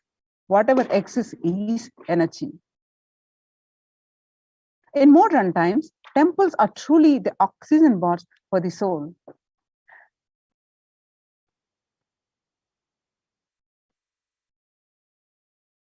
Whether one is aware of it or not, a constant energetic exchange is happening between humans and their environment. People live and move in an ocean of chaotic energies, both positive and negative. On subtle levels, people are powerfully influenced by the energies and thoughts of others. The energies of living and working spaces, the residual energies of the objects that are touched, the energy and the situations encountered. Energy imbalances in the body are the root cause for a vast majority of ailments, from obesity to insomnia to mood swings. Today, more than ever before, the Vedic intelligence that gave rise to the concept of temples can be appreciated for its ancient and modern technology based on thousands of years of research and development. The powerful positive vibrations present in a temple can flush out negative energies. Without even being aware of it, deep cleansing, recharging, and ultimately purifying of the being can in a temple, resulting in physical and mental healing. In modern times, temples are truly the oxygen bars for the soul. A temple is more than a building. The entire art of building temples is not a mere art. It is a science. Temple architecture is a highly developed science. Every single facet of it, from the size of the idols and the size of the rooms and the courtyards, the directions in which each has to be situated, to the process of installing the idol in the sanctum. All these are laid down in detail in manuals that were developed thousands of years ago. An Indian temple is more than just a building or a structure. It is the image and energy of the divine. A temple is a miniature cosmos comprised of the 5 elements and a presiding deity.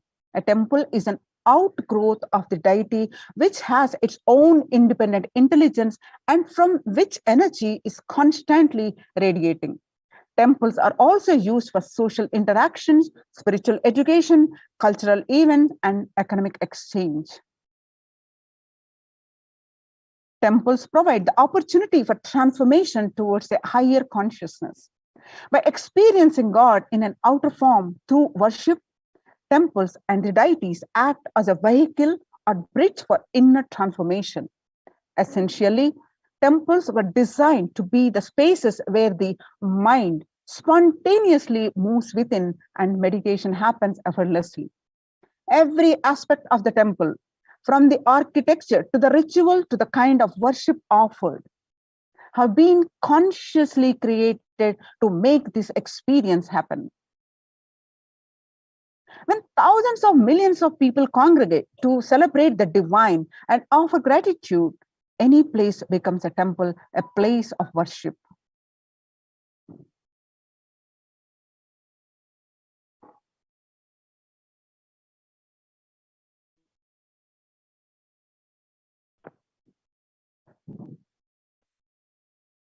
Now, let's watch the Supreme Pontiff of Hinduism speaks about the deities holding the energy when doing the Prana Pratishta.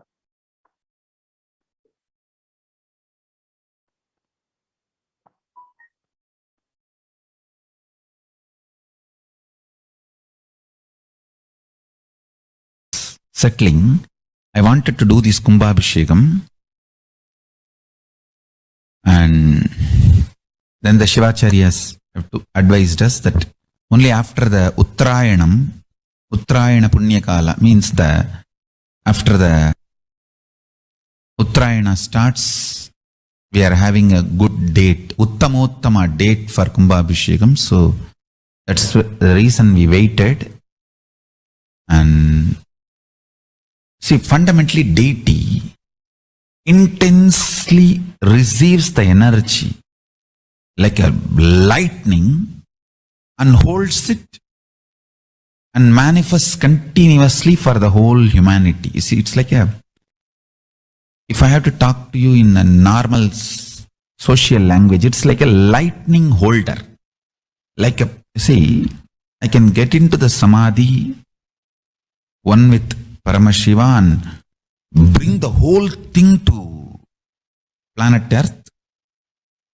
But the deity should be able to hold it and manifest it, radiate it for the humanity. So that is the reason the beautiful, dense, most dense granite deity is made. The earlier, the Avudayar we made, too much of power manifestation, it has given crack in multiple places. I don't know how you guys will be able to believe. Maybe I'll tell them to show the video.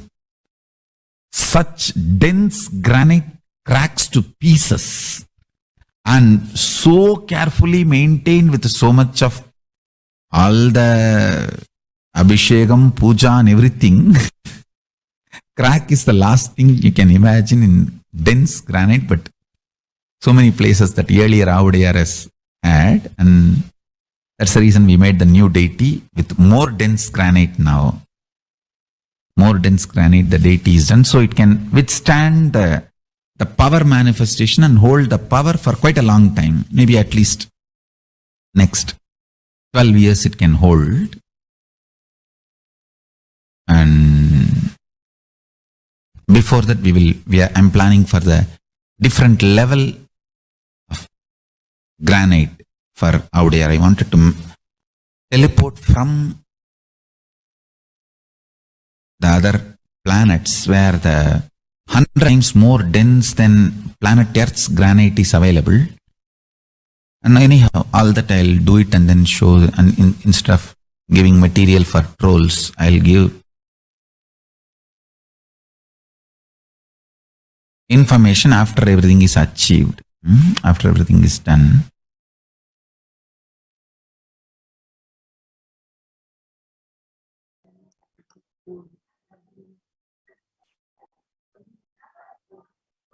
The very temple structure and murtis are energy vibrating at frequencies that raise our own frequency.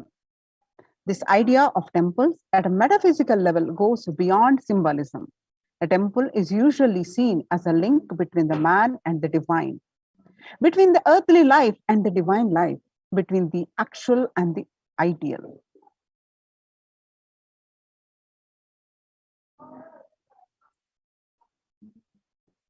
The temple, as a bridge between the earthly mundane and the divine, starts to narrow as the link at the bridge disappears and one actually experiences the energy or divinity within the temple structure and therefore within themselves.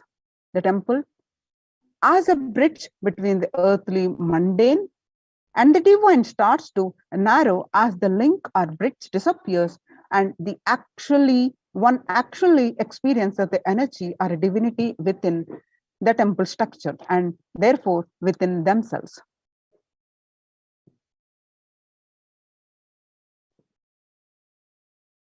The very temple structure and murtis are energy vibrating at frequencies that raise one's own frequency. The 5 elements representing the macrocosm are seen in all aspects of temples. In the construction, the worship, and the rituals. In the temple itself, the foundation of the temple represents the earth, that is Prithvi, the walls of the sanctum, water, the Apaha, and the tower over it is the fire, that is Tejas. The final tier of the Vimana, above it is the formless space, that is Akasha. The sanctum is thus a constellation of 5 elements that are basic building blocks of all existence. In physical form, the temple is conceived as the physical form of God. The Garbhagriha, the Garbha is in Sanskrit means a room. So represent the head and the Gopura, the tower at the feet of the deity.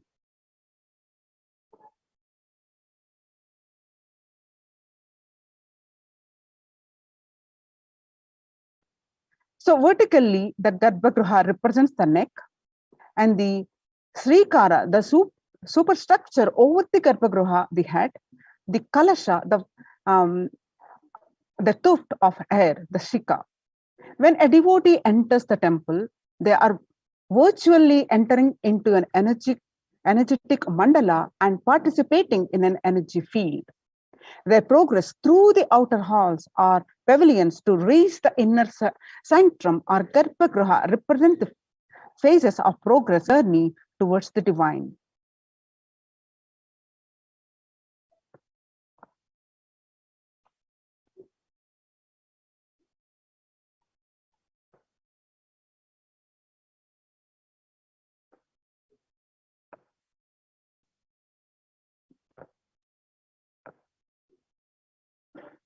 Now, with this understanding of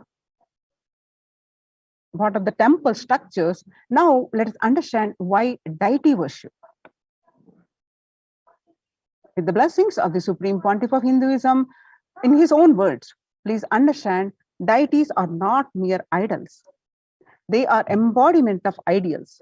We do not worship the idols, but we worship the ideals represented through the idols. Divine is present before him in a form that he can see, touch, and relate to. The transmutation becomes an easy and joyful process. Second, the deities in a real kshetra. A kshetra is a place where the high frequency vibrational energy is present for thousands of years.